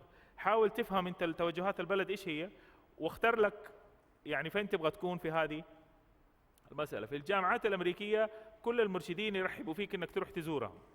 روح للمرشد، ايش البحوث اللي انت شغال فيها، ايش بتسوي انت، ياخذك على المعمل ويعرفك على الطلاب، يوريك ايش بيسوي، تحضر جلساتهم، تحضر اجتماعاتهم. روح تزور اقل شيء 6 7 دكاتره في القسم اللي انت فيه قبل ما تقرر انت ايش تختار بشكل عام. اسال عن الدكتور في القسم، اسال الطلاب الدكتور متعاون مو متعاون، موجود مو موجود في القسم ولا شغال برا، حبيب ولا مو حبيب، عنده مشاكل مع احد ولا لا. ترى يعني لها اثر، ترى الطلبه لا يعني لهم مجتمعهم الخاص اللي يتكلموا فيه، يعرفوا هذه الحاجات بشكل عام. لو استطعت انك تشتغل في مشروع مدعوم من شركه، حتلاقي الدكتور ده يضغط عليك بسرعه عشان تخلص بسرعه. انا لي زميل كوري خلص الدكتوراه حقته في 3 سنوات في الهندسه الكهربائيه بعد الماجستير 3 سنوات. ليش؟ لانه نصيبه جاء في بحث مدعوم من وزاره الدفاع الامريكيه. وزاره الدفاع كانت على راس الفريق انه لازم تخلصه في 3 سنوات، فكانوا يضغطوا عليه ويشدوا عليه عشان يخلص في 3 سنوات واستطاع. فالمشاريع المدعومه افضل من المشاريع الغير مدعومه. بشكل عام الدكتوراه لابد تختار اللغه، تجتاز اللغه والتخصص، تحصل على قبول، تجتاز المواد. لانه في الدكتوراه يقول لك عشان توصل للدكتوراه لابد كل المواد حقتك مثلا تكون A+ او A- او B+، كل قسم على حسب وضعه. الدكتوراه لها كواليفاينج اكزام من 2 أو 3 أو 1، لابد تتعرف عليه، لابد تجتازه، وتختار مجال الرساله، وتختار المرشد والموضوع. تعمل حاجه اسمها ثيسيس بروبوزل. الثيسيس بروبوزل هذا عقد بينك وبين لجنه البحث، انه يا جماعه انا حاشتغل في ذا الموضوع وحاعمل التجربه الفلانيه اللي فيها 1 2 3 4 5، وحجمع الريزلتس واجمعها في تقرير واسلمها امامكم. توافقوا على شغلي؟ اذا اللجنه وافقت على هذا الموضوع، هذا عقد بينك وبينهم انه لو نفذتوا بحذافير الاتفاق اخذت الدكتوراه. يعني هي الخطوه الرئيسيه في الدكتوراه هو الثيسيس بروبوزل. ماشي الحال، فتشد حيلك فيه، تحاول تخلصه باكبر قدر ممكن من السرعه، وترى هو يعني هو اللي يشدوا عليك فيه في اللجنه، يبهدلوك فيه عشان يتاكدوا انك سويته. وبعد كده تسوي التجارب، تكتب النتائج وتدافع عن الرساله، وترجع للوطن. ليش؟ لتحقيق الرؤيه. في فرص تدريب صيفي في الجامعات، حاول تدور عليها. ما تشتغل برا F1 F2 طبعا ما يشتغل ابدا. F1 ممنوع تماما، حنيجي على هذه النقطه. ما تشتغل في خارج الجامعه او حتى داخل الجامعه الا بموافقه الانترناشونال اوفيس، ممنوع هذا الشيء. في فرص تدريبيه كثيره تكون داخل الجامعات، في تطوع في الانديه الطلابيه، في مجموعات علميه وبحثيه، مؤتمرات موجوده. حاول تنمي قدراتك في هذه المسألة. طبعا انت مسؤول عن وضعك القانوني، تمام؟ كل جامعة في بداية السنة حيكون عندها اسبوع دورة اورينتيشن. حاول تحضر هذه الاورينتيشن لانها تعطيك فكرة عن القوانين والانظمة اللي لابد تنتبه لها. كفيلك، الجامعة هي كفيلك، ما تشتغل برا كفيلك. يعني ايش؟ اذا انت جامعة ميشيغان كفلتك، ما تدرس الا في جامعة ميشيغان، ما تروح تدرس في جامعة ثانية، تترحل. تمام؟ ما فيها مزح هذه الشغله، لانه لما بتسجل في الجامعه الريكورد حقك اصلا بيروح لمكتب الامن القومي والمباحث بشكل متواصل، اونلاين سيستم متوصلين في بعض، ما في يعني طبعا الاف 1 ممنوع يعمل. العمل في تعريفهم مو اني اشتغل عند احد، العمل هو اني اقدم خدمه لشخص مقابل مالي. ماشي؟ العمل هي اني اقدم خدمه لشخص او لهيئه او لفئه او لمجموعه مقابل مردود مادي، هذا اللي يسموه عمل. يعني اروح اوصل واحد بالسياره واخذ منه فلوس، هذا عمل. اساعد واحد في انه ينقل بيته من مكان لمكان، هذا عمل. فهذا شيء يخالف قوانين الهجره. في فرص عمل محدوده للاف 1 بمعرفه مكتب الانترناشونال اوفيس، لابد تتواصل معهم. طبعا اف 2 المرافقين لا يدرس ولا يشتغل. F2 لو يبغى يدرس لازم يحول على F1، وحيكون لها تفصيلات هذه المسألة. طبعا نظام التعليم العالي خلاص إن شاء الله، هي نظام التعليم العالي لابد تتعرف عليه. زمان كنا نسميه الكتاب الأخضر، بس غيروا لونه الآن. وزارة التعليم العالي كان عندها كتاب أخضر في نظام ولوائح الابتعاث. لوائح الابتعاث الآن موجودة أونلاين على موقع وزارة التعليم العالي. رائع حقيقة، مجهود جبار، مكتوب فيه حقوقك من الألف للياء. أنت المسؤول على متابعة حقوقك، أنت المسؤول على متابعة الفرص اللي تتوفر لك. وزارة التعليم العالي تعطيك مثلا راتب شهر في كل مرحلة دراسية بدل كتب، لك إنك تحضر مؤتمر في كل مرحلة دراسية، ممكن تعمل رحلات علمية للسعودية، ممكن يدعموا بحثك العلمي، ممكن يدوك مواد إضافية تدرسها، ممكن يدوك دورات إضافية تساعدك في بحثك. أنت المسؤول إنك تعرف على دي الفرص. فلما تتواصل مع الملحقية خلي هذا الكلام هو مرجعك، سيبك من القيل والقال، قريت في منتدى وفلان صاحبي صار له وهذاك ما أعرف مين إيش حصل له، سيبك، هذا كله كلام فارغ. لوائح الابتعاث هي المرجع تبعك. لما ترسل خطاب للملحقية استنادا للبند الرابع من المادة الخامسة في لائحة كذا، وحيث أن الشروط تنطبق علي أرجو منكم التكرم بتعمين من يلزم لصرف هذا الأمر لي، كذا يكون كلامك. لما تتواصل مع الملحقية تمشي أمورك، ما عندك مشاكل. أما تلف وتدور وتقعد تحاول يعني تخبي، ما تعرف على هذا الكتاب لوائح الابتعاث، ممتاز جدا، مهم جدا يكون عندك وتعرفه. حاول تنشر علمي، حاول يعني تحضر مؤتمرات، استفيد من آخر حاجة أوقف فيها إنه يعني التنكر لثقافتك يزيدك شعبية. غير صحيح، غير صحيح أبدا، بالعكس في مجتمع هناك يحترموك زي ما أنت. لو أنت ملتزم بثقافتك وبأدبك وما تعادي أحد وحالك حال نفسك، ما حد يقرب جنبك ولا حد يعني يآذيك، بالعكس يحترموك أكثر. أما لما تحاول تصير مثلا يعني نماذج، بعض الشباب تلاقي محمد يسمي نفسه مو وخالد يسمي نفسه كي، يحاول يعني يقلب الكاب علشان على أمل إنه يحصل acceptance، ما حتحصل على acceptance. بالعكس لو أنت زي ما أنت حيقدروك ويحترموك بشكل أكبر مما تتخيلوا. ويعني خليك نشيط في الجامعة وخليك يعني متواصل. أنت يعني سمو الأمير تركي الفيصل كان عنده كلمة، وحتى معالي الأستاذ خالد الجبير، عادل الجبير السفير والملحق، كلهم يقولوا نحن عندنا أياميها كان 19,000 سفير، الآن كم؟ 70,000 سفير للمملكة موجودين في أمريكا، فحاول أخلاقك ومثلك والتزامك وانضباطك هو اللي يخليك يعني يفرض احترامه على الآخرين. ويعني سلامتكم ويعطيكم العافية. Thank you, Dr. Nizih, and very informative, really, presentation. Hopefully, especially it's in Arabic. Hopefully, our audience really utilize this opportunity. Dr. Sahel, it is your turn, and we'll give you 15 minutes to talk about training and the opportunities while you are in the United States.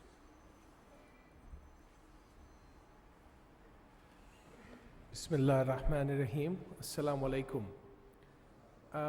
I think this is a very boring topic that I was given, but an important one. And it's an important one because a lot of times people do not understand how important it is to follow the timeline and some of the rules and regulations that concern visa processing and immigration into the United States. One of my biggest challenges, so first of all, let me tell you why I have the experience and the expertise to even talk about this. In the 3 institutions that I have been, including the one that I'm currently in, I'm actually the designated officer who signs off on the visas at the end of the day. So if anything goes wrong with the United States Customs and Immigration Services, basically I am the person who's actually going to be responsible. My biggest challenge, if there is any with the students from Saudi Arabia, biggest challenge is that they do not understand that they have to maintain that there is a due date. Everything, when my office calls them, they say, Inshallah Bukra. So everything is going to happen tomorrow. And unfortunately, with some of these immigration policies and procedures, that tomorrow for them never comes, and that creates a problem. So I'm going to try to take you over, this is the outline of my conversation with you today. We're going to talk about the various types of US visas that are relevant to you as students and as trainees in the United States. What are the restrictions on those types of visas? What you can do and what you cannot do when you have those visas. There are tons of training opportunities for you as an undergraduate and graduate, tons of training opportunities, okay? And you should avail of those training opportunities. And what can your family do when you come in on these visas? Because many of you come with your families, and clearly they must have an outlet as to what they're going to do. So here are a very short list of visas that are available for the student. Dr. Naz has already pointed out the F1 visas. These are normally given for both undergraduate and graduate. So if you're coming into the United States, and if your intent is to take courses towards a degree, you have to have an F1 visa. Remember, if your intent is to take few courses which are not going to go towards a degree, you do not have to have a visa. You could actually come on a B1, B2, or a visitor visa, just register into a continuing college in any university and take 1 or 2 courses. But those courses will not go towards a degree. But if you're in a college or a post-secondary education, if you want to take a degree and you take courses towards a degree, you have to have a visa. If you have F1 visa, then your spouse and your children who are under the age of 21 years will actually have a F2 visa. Okay, so remember, if your spouse and children under the age of 21, not the spouse could be of any age, by the way, but your children under the age of 21 have to have an F2 visa. There are vocational students who are actually now, we are seeing that these students are coming in from Middle East, particularly also from Saudi Arabia. Vocational students are students who are actually, the ones that we are seeing are the ones who are coming into professions such as becoming senior technicians in aeronautical engineering. Okay, but they are technical fields. They are not aeronautical engineering fields. These are technical fields, and we are seeing students coming into that particular area. So that is a vocational student, and they will get an M1 visa, and their spouse and their children will get a M2 visa. J1 are exchange visitors. These are students, these are not really students, they are already graduates who are coming to United States for either a training or for a fellowship. So for example, if you are a MBBS from Saudi Arabia, and if you want to come and do a residency in United States, you will actually be issued a J1 visa. If you're already a PhD from anywhere else and you want to come and do research fellowship in United States, you would be issued a J1 visa, and your spouse and your children will be issued a J2 visa. Now here are the training opportunities that are available, and I must tell you that Saudi students are not fully availing themselves of these opportunities. Okay, and one of the reasons they don't avail of themselves of these opportunities is because they think that they are getting financial aid, and these training opportunities are really to get some money into their pocket. Well, these training opportunities are much more than money. They're an opportunity for you to actually, while you're a student, to work and gain experience in your field of study. And you as students should take maximum advantage of these training opportunities. So you could be a research assistant, you could be a teaching assistant, depending on what your field is. You could be what is called the UROP, the Undergraduate Research Opportunity Program, and there are many other training opportunities, but these are the three that are available. Unfortunately, at the present time, work study is not available for non-US citizens or those who are not resident aliens. Now, we have to keep in mind, and this is something which, where some of the students go wrong, while you are enrolled in a program and the courses are ongoing, during that period you can actually only be part-time, and a part-time by United States Customs and Immigration Services is defined as no more than 20 hours a week. So you have to be part-time. Please do not go over this particular time, because that will actually, you will be considered out of your compliance with the immigration status. During the summer, many of the students actually come back home. And they come back to Saudi Arabia instead of actually availing themselves of the opportunity of becoming a full-time during that period. Because remember, most of you are going to be there for a very defined period of time, and ultimately you are coming back home. So while you are there, maximize your opportunity for gaining experience in your field of study. Okay, so many of you actually do not avail of this opportunity of doing a full-time during summer. Now, there is no other approval required. Because you are working on campus and you are working in your field of study, it's what is called the employment by incident. It's an incident status, and it is approved. Okay, so formal approval is required. But keep in mind that you have to work only 20 hours a week during the course of your semester, and during the vacation you can actually work for up to 40 hours. Now, there are also other on-campus opportunities available. For example, a Starbucks may actually have an on-campus store, and they may be selling on campus, and I don't advise you to work at Starbucks, but I'm just giving you an example. But the Starbucks may have an on-campus store. Well, that particular store is actually considered to be a third-party vendor, but it's on campus. And you can actually work there, but the limitations are the same. However, if the university has given you a TA or an RA position, you cannot work even in that particular job. Okay, you have to work in what your TA or your RA or research assistant or teaching assistant position has been given to you. Now, there are tons of off-campus work. One of the universities in the United States which is actually known for a lot of off-campus work is Drexel University. They have what is called a cooperative program or co-op program, which is, there's a requirement that as part of your curriculum, you're actually going to work in companies outside Drexel.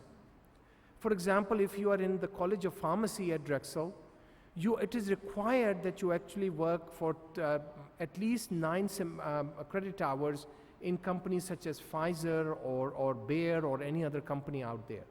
So it's a requirement that you actually work. But there has to be, it is an important thing, the location must be, there has to be affiliated. You can't simply pick up a company outside and say, I want to work in this company. The company has to be affiliated. The company needs to understand that this work is part of your curriculum, and there is a deliverable at the end of this particular curriculum that they have to maintain. Okay, so it has to be affiliated with the university, it must be a part of your curriculum, and it must be an important part of your study. So for example, if you're studying computer sciences, but you want to work in a pharmaceutical company in drugs, those are incompatible field of study. Okay, so you have to be in a compatible field of study when you're doing that.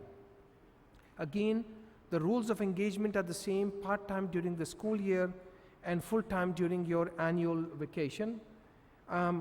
Authorization has to be required, but this authorization is largely given by an office like myself. My staff is going to authorize it, and you can then work.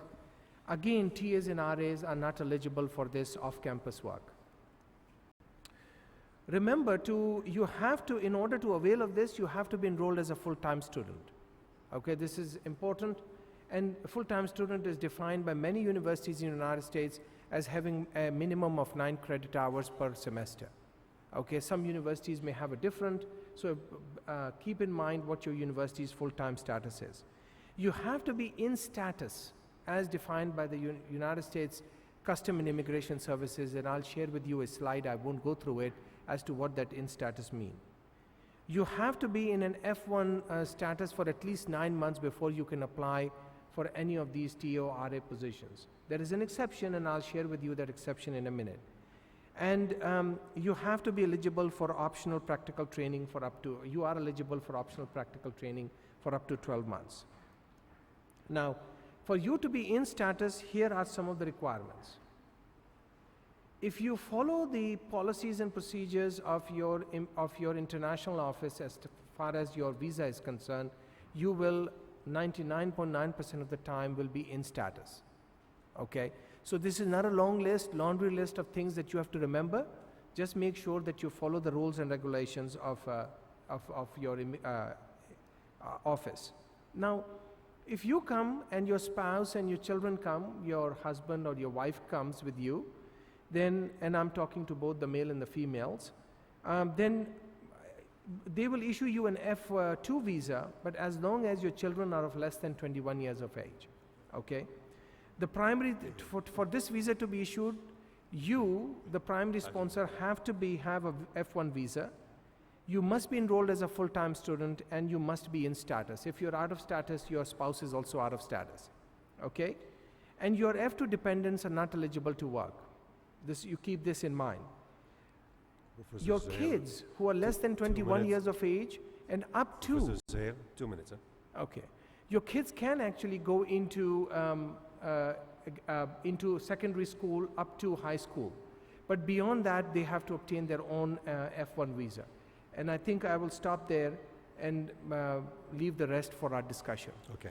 Thank you, Professor. And we'll just open the door, or rather the floor, for questions and answer. And we'll just start with 2 questions from the male section, and then we'll go for the female for the other 2 questions. And we'll keep alternating for a few minutes, and I'm sure you will get the chance to visit the booth of our guests, talk to them more, and I'm sure you will have a lot of exposure. So.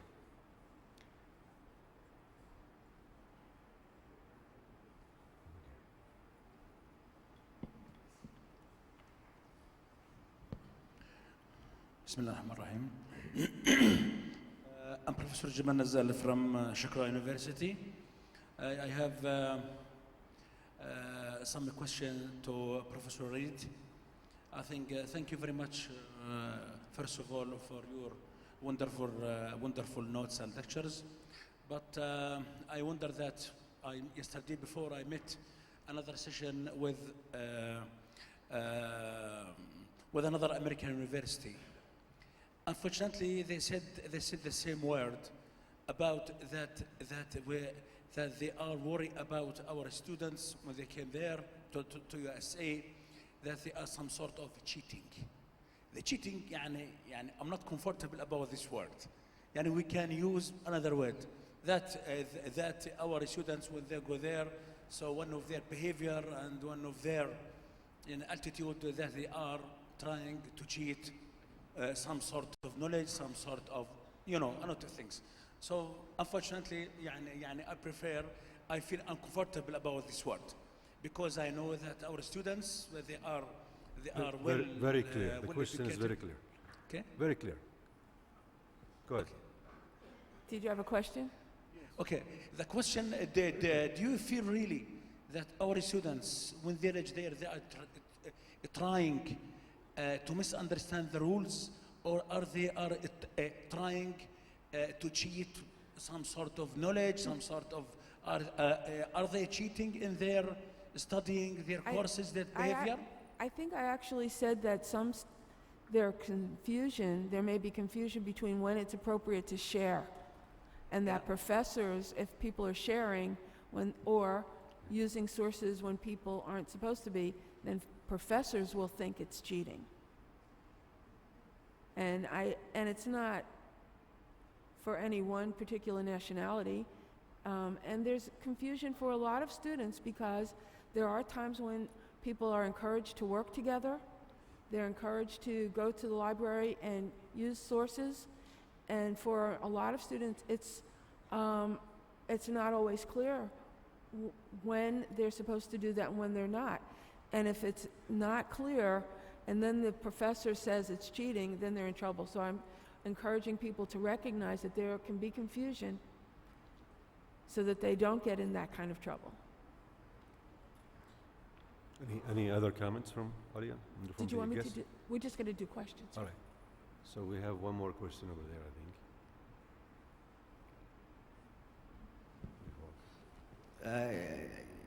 think. Good morning. My name is Jawad Rujan. I'm from Saudi Aramco. I just want to clarify one issue in regard to F2 visa. I think in the last slide you said, or you state, or it was written, you did not address it, you didn't have the time, that F2 visa cannot do any academic other than vocational or part-time study. Is that right? That is correct. It's correct. So Aren't you creating a conflict between the opportunity? Like if I go as a spouse, in accordance with the Saudi government educational law, I'm eligible as a spouse to study just like my other spouse. You are just, it's not only a conflict, it's depriving an opportunity for education. And let me just clarify that.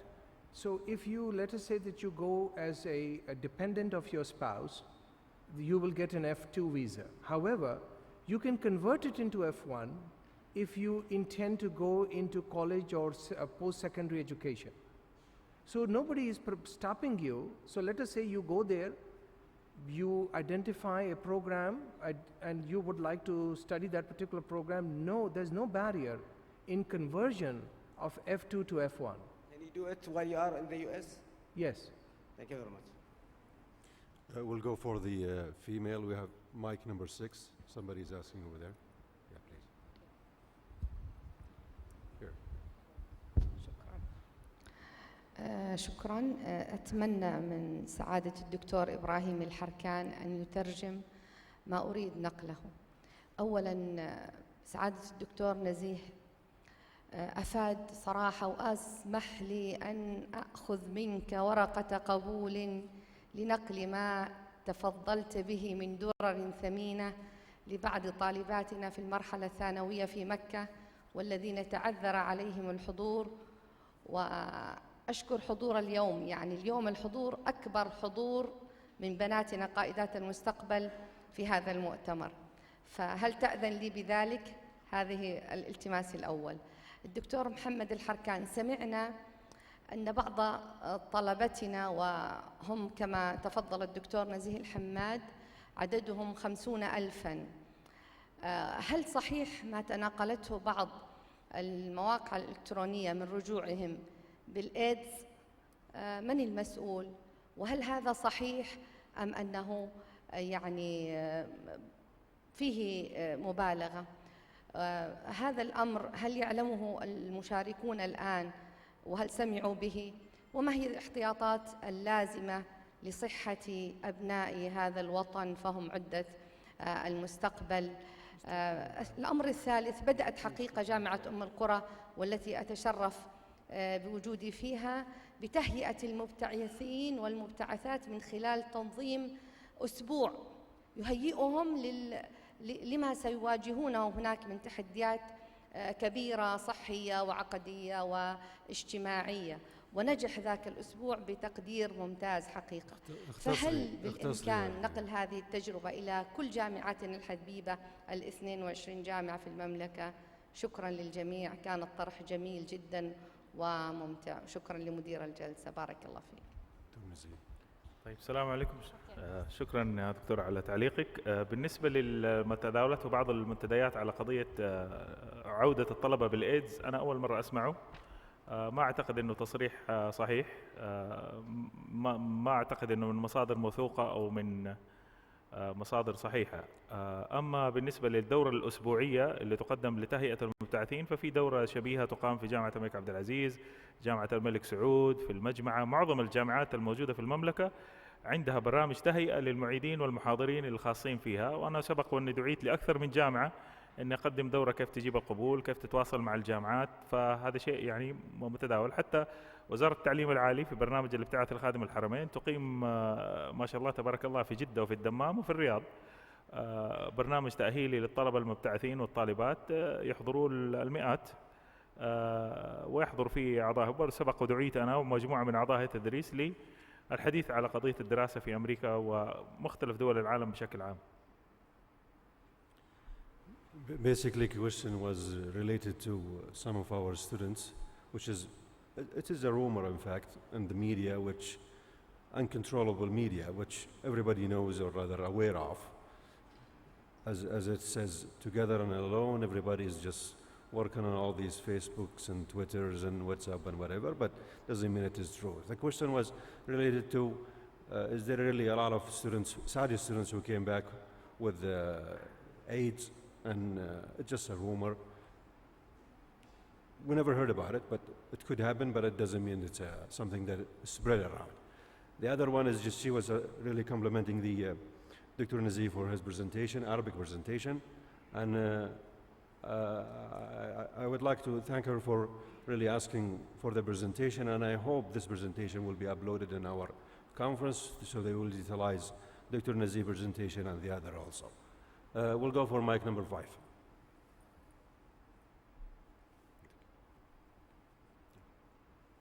Yes, this is Iqbal Darandari, Vice Dean Assistant for Graduate Studies Deanship at King Said University.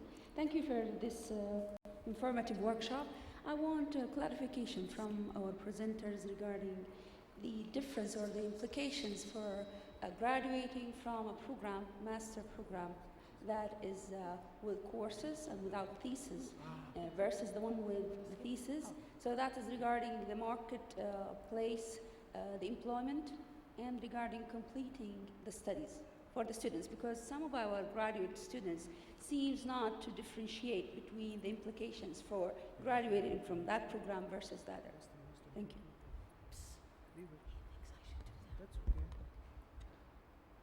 He thinks we should do it. What is that? I'm sorry, I didn't hear the question well. The programs, you said you have two different, like the same program provided with a thesis or without, right? So one of them is like research-based or more research-based. So what's the question? So the implications for getting a job, what kind of jobs for the graduates from the program? I'll clarify this. Basically, she's asking if you go for non-thesis option or thesis option, what would be the opportunity as a job opportunity for either? So she needs an explanation. And continuing the studies, It the PhD. It probably depends on the discipline, but master's degrees without thesis might be school teaching, working for research, more research, theoretical research as opposed to actually laboratory or clinical work. So that's probably the key difference. Okay. But truthfully, having a research thesis gives people that preparation to better understand research and also sets them up to go to a PhD program. Often the non-thesis master's degree is given to a student who essentially fails the qualification to go on to the research. So it's often called a terminal master's degree, and people do go into teaching, they do go into laboratory technical work, but they don't go on to PhD programs. In the area of biomedical sciences, for anyone who's interested, the Council of Graduate Schools has made a recommendation, and many universities has adopted that to eliminate master's programs. So you, after your bachelor's, you are actually admitted directly into a doctoral degree. And as Professor Humphrey said, if you fail, they will give you a terminal master's as a consolation. But the idea is that you are actually not in a master's program, but from the day you enter into the school, you are actually in a doctoral program. And so, again, it re-emphasizes what Professor Reed said, a research-based graduate program is far superior than a non-research thesis-based graduate program. I would add also, whoever is planning to get his PhD, he should be encouraged, or should be encouraged to go for a master thesis option, which basically it's a good foundation to continue on a PhD. We'll go for mic number 2. Assalamu alaikum. My name is Othman al-Dawadi. I'm currently a PhD student in the United States. I would like to thank you, Dr. Sahel, for the presentation, especially about how students should be encouraged to go and have training outside the scope of just being in and out from school and back to Saudi Arabia. However, there is an issue with the U.S. companies. The way they like the internship is to hire American to be staying in whatever their city is. And that's create a problem. What we're trying to do, this is an initiative I'm working with the other Saudis there, is try to market to the companies that if you provide a budget from, let's say, international marketing budget and hire those individuals, when they return to Saudi, they will promote your products and services.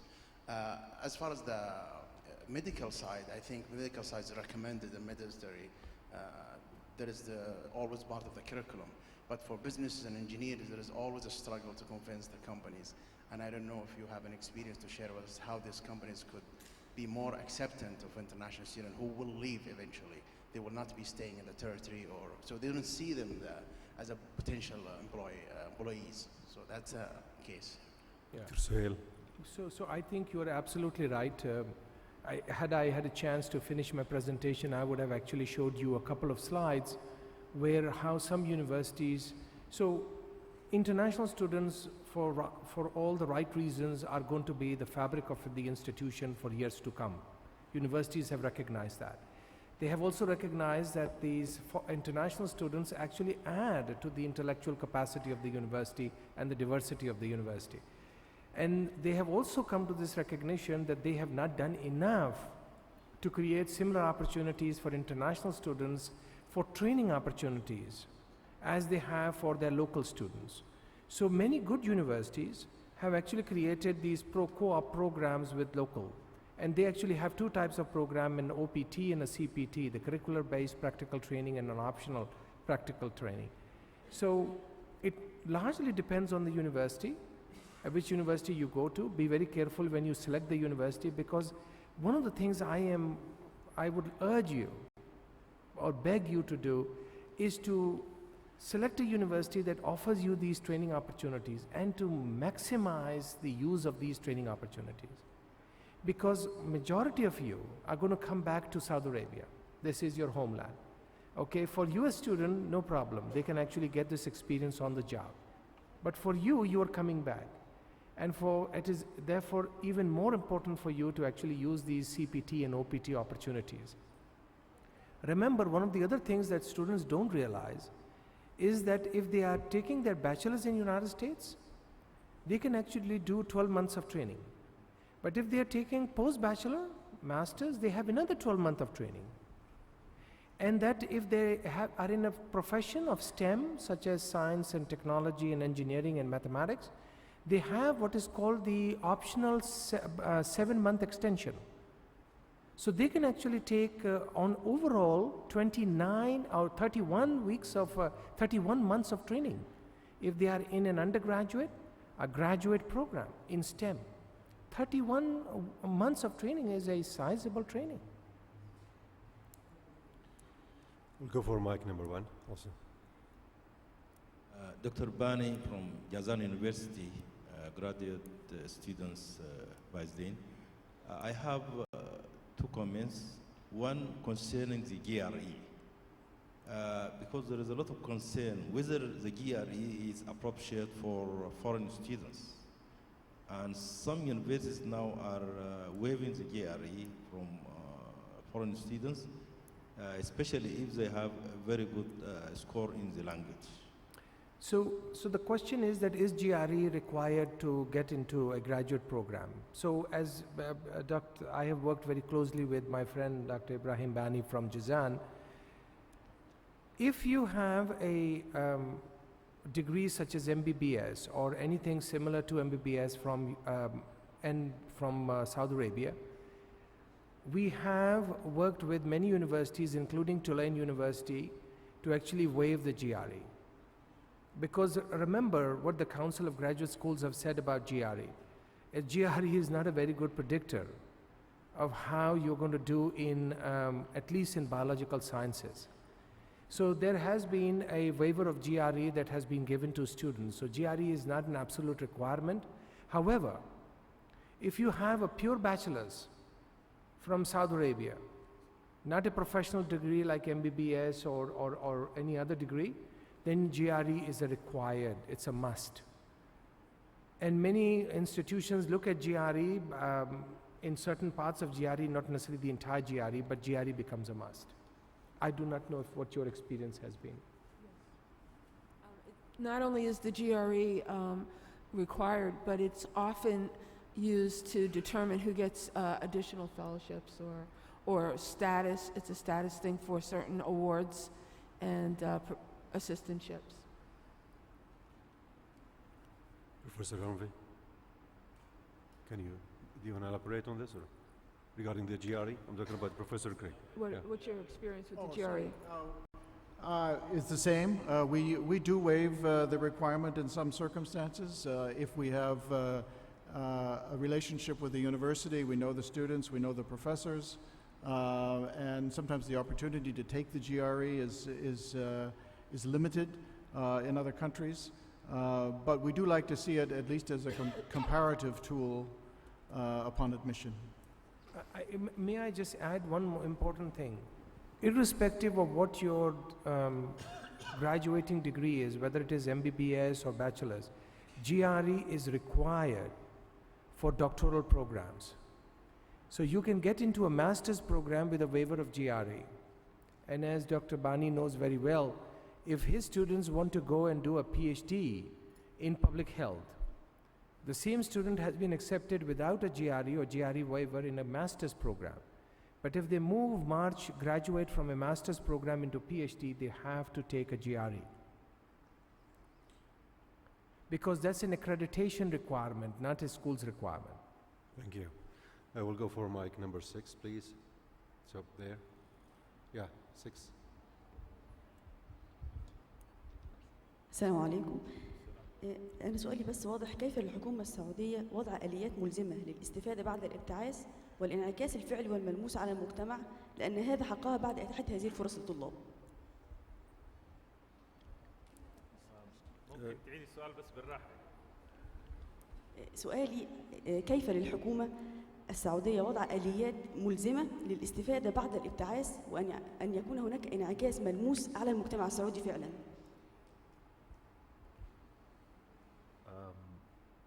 سؤالك كيف يمكن للحكومة السعودية الاستفادة من الابتعاث بدون ما يكون في انعكاس على المجتمع؟ لا، وضع آليات ملزمة، أن تضع آليات ملزمة للاستفادة بعد هذا الابتعاث. أنا ودي لو يعني نركز على موضوع الورشة ولا نخرج عن الأمور اللي ما لها علاقة في الورشة. يعني سؤالك يتكلم على استراتيجية دولة، أعتقد أنه مو مكان نقاشنا في المكان هذا. إذا كان السؤال على فائدة الدولة من المبتعثين، أعتقد الإجابة بإمكان الزملاء يتشاركون فيها. أما إذا كان بعيد عن الموضوع، أنا أعتقد أنه we skip the question and we'll go to next. دكتور. Thanks for the speakers for their... Just a minute, sorry. Excuse me, we talked in Arabic and we just thought we went over you. Basically, the question was a very strategic question, which is related to the government benefits out of all these people who have been really sent abroad, all over USA, UK, whatever. And I think this is not related to this workshop. So I decided not to continue, sorry.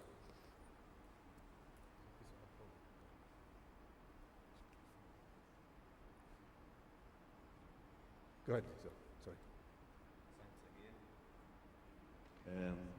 My question, I have three questions, one for George, one for Famila, and one for Sohail.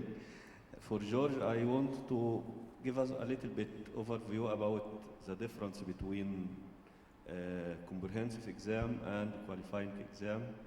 And is it mandatory for master students or not? And for Bamila, I would like to know about a little bit also about what kind of skills that you required from the students, graduate students, during their studying and after graduation.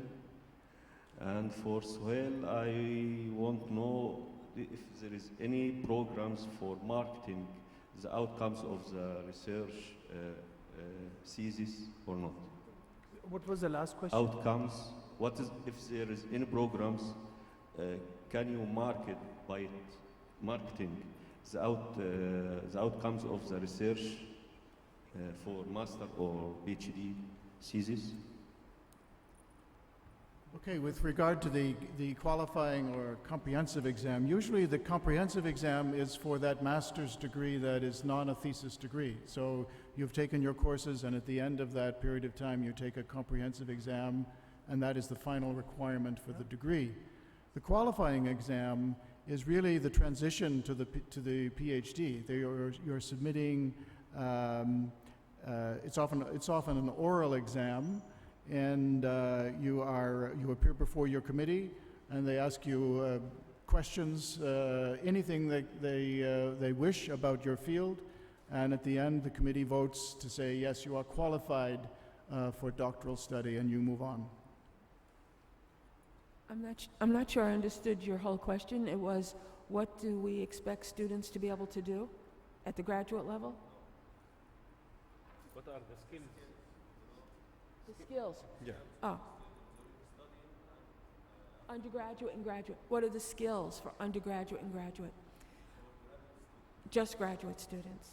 I think graduate students should come with the ability to learn. I mean, it sounds so basic, but it's not. In other words, it's more than just being able to read the textbook. It's being able to understand and go to a level, the next level of understanding of the topics, of the subjects they're studying, to be able to think critically, and to be able to engage with their peers and with the professor in this kind of critical discussion, so that the learning that they have is not just at the level of what's in the book, but now they're being able to take what's in the book, apply it, question it, especially at the doctoral level, to question it, and then to even criticize it so that they can go on and create new questions and new ideas. What was the question to me? I actually, because there is so much... repeat the question, please. Reverberation with the mic. Yeah. It's with the microphone. No, say it without the microphone. We can hear you. Yeah.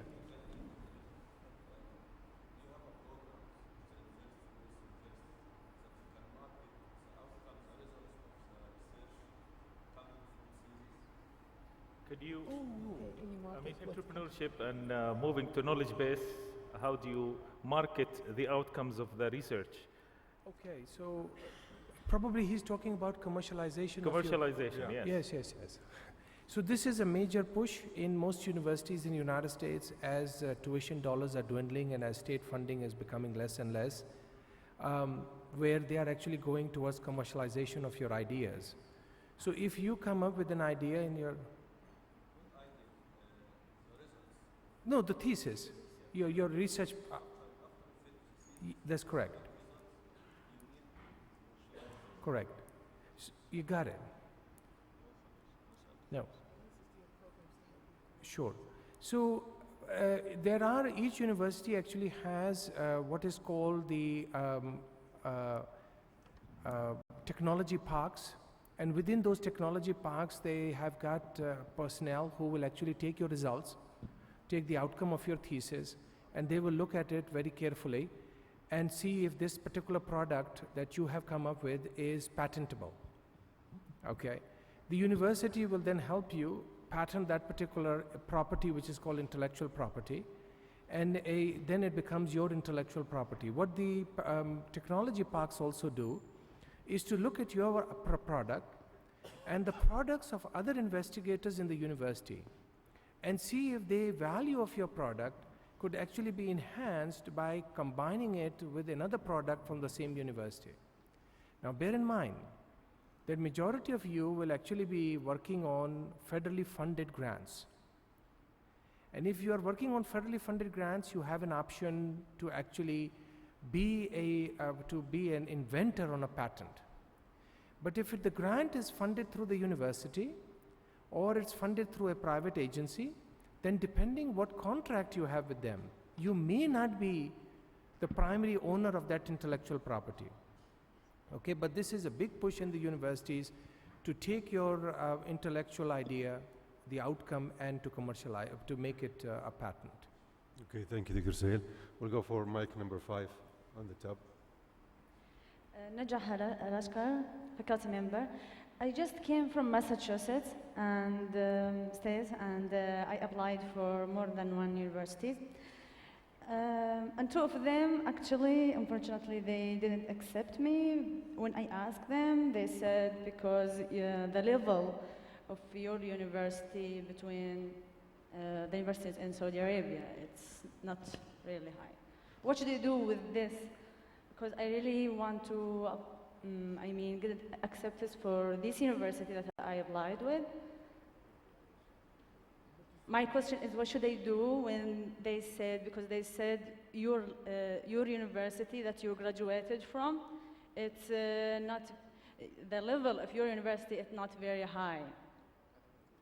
Where did you graduate from? So what should you do? What should you do if your university level that you graduated from is not very high when you're applying to graduate school? Exactly. I understand. Mm-hmm. I understand. I think that this is the opportunity. Well, even though most places would prefer you to go directly from undergraduate into a doctoral program, if you've graduated from a university that's not that prestigious, you might try a couple of strategies. One would be to apply for a master's degree at a more prestigious institution so that you step up and you might not go directly to the doctoral program, but even at a prestigious university, you might get into the master's program. The master's programs are a lot easier to get into. And once you get there, if you do very well, and also get to work with some of the professors there, especially if you volunteer to work on research projects and with their research, it's an opportunity then to try again. I've known students who've been successful with that strategy. Another way is to just go directly and volunteer to and see if there's an opportunity to work as a post-baccalaureate person on their research project. Because if faculty get to know your abilities, and even though your institution may not have been as prestigious, if you have the skills and the intellect, they would welcome you into their project. So I would say that there are ways. The major difficulty at a less prestigious institution is that the doctoral faculty may not know your professors and the people who've written the letters of recommendation. So So the key would be to ask professors, if you're at an institution that's not very prestigious, there still may be faculty there who know professors at the prestigious, at the doctoral institution, and you need to identify them and let them know your interest in going to their alma mater, the place that they graduated from, or the place that they're doing research with people from that institution. So those are a couple of ways that you can overcome that. Thank you so much. Thank you, Professor Pam. We'll take, I guess, one more question, and it's going to be the last question, and it's from that side. Please, the microphone is there. Anybody could send the microphone over there, please. It's on the left side, please.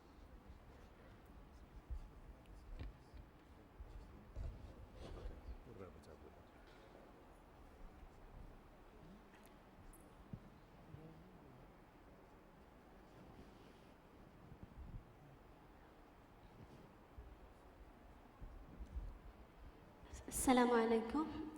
Thank you for this wonderful presentation. I want to ask about research proposal.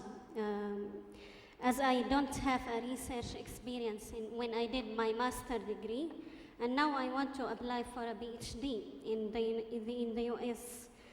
Do I have to write about research methods in my proposal? And what are the things I need to include in this? Thank you so much. She did her master's without thesis, and now she wants to apply for PhD.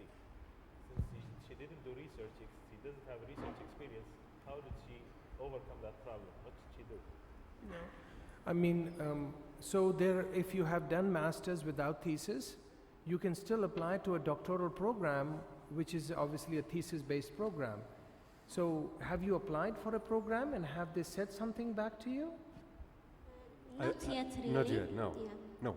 No? She hasn't applied. Yeah, so don't use that as a something that's going to be challenging and it's going to prevent you from going into a doctoral program. They look at many other attributes, not just the fact that you have done a master's which is thesis-based. Because remember, you will actually be doing a lot of research in your doctoral program. So if you are an outstanding student, your letters of references from, you said University of Arizona, correct?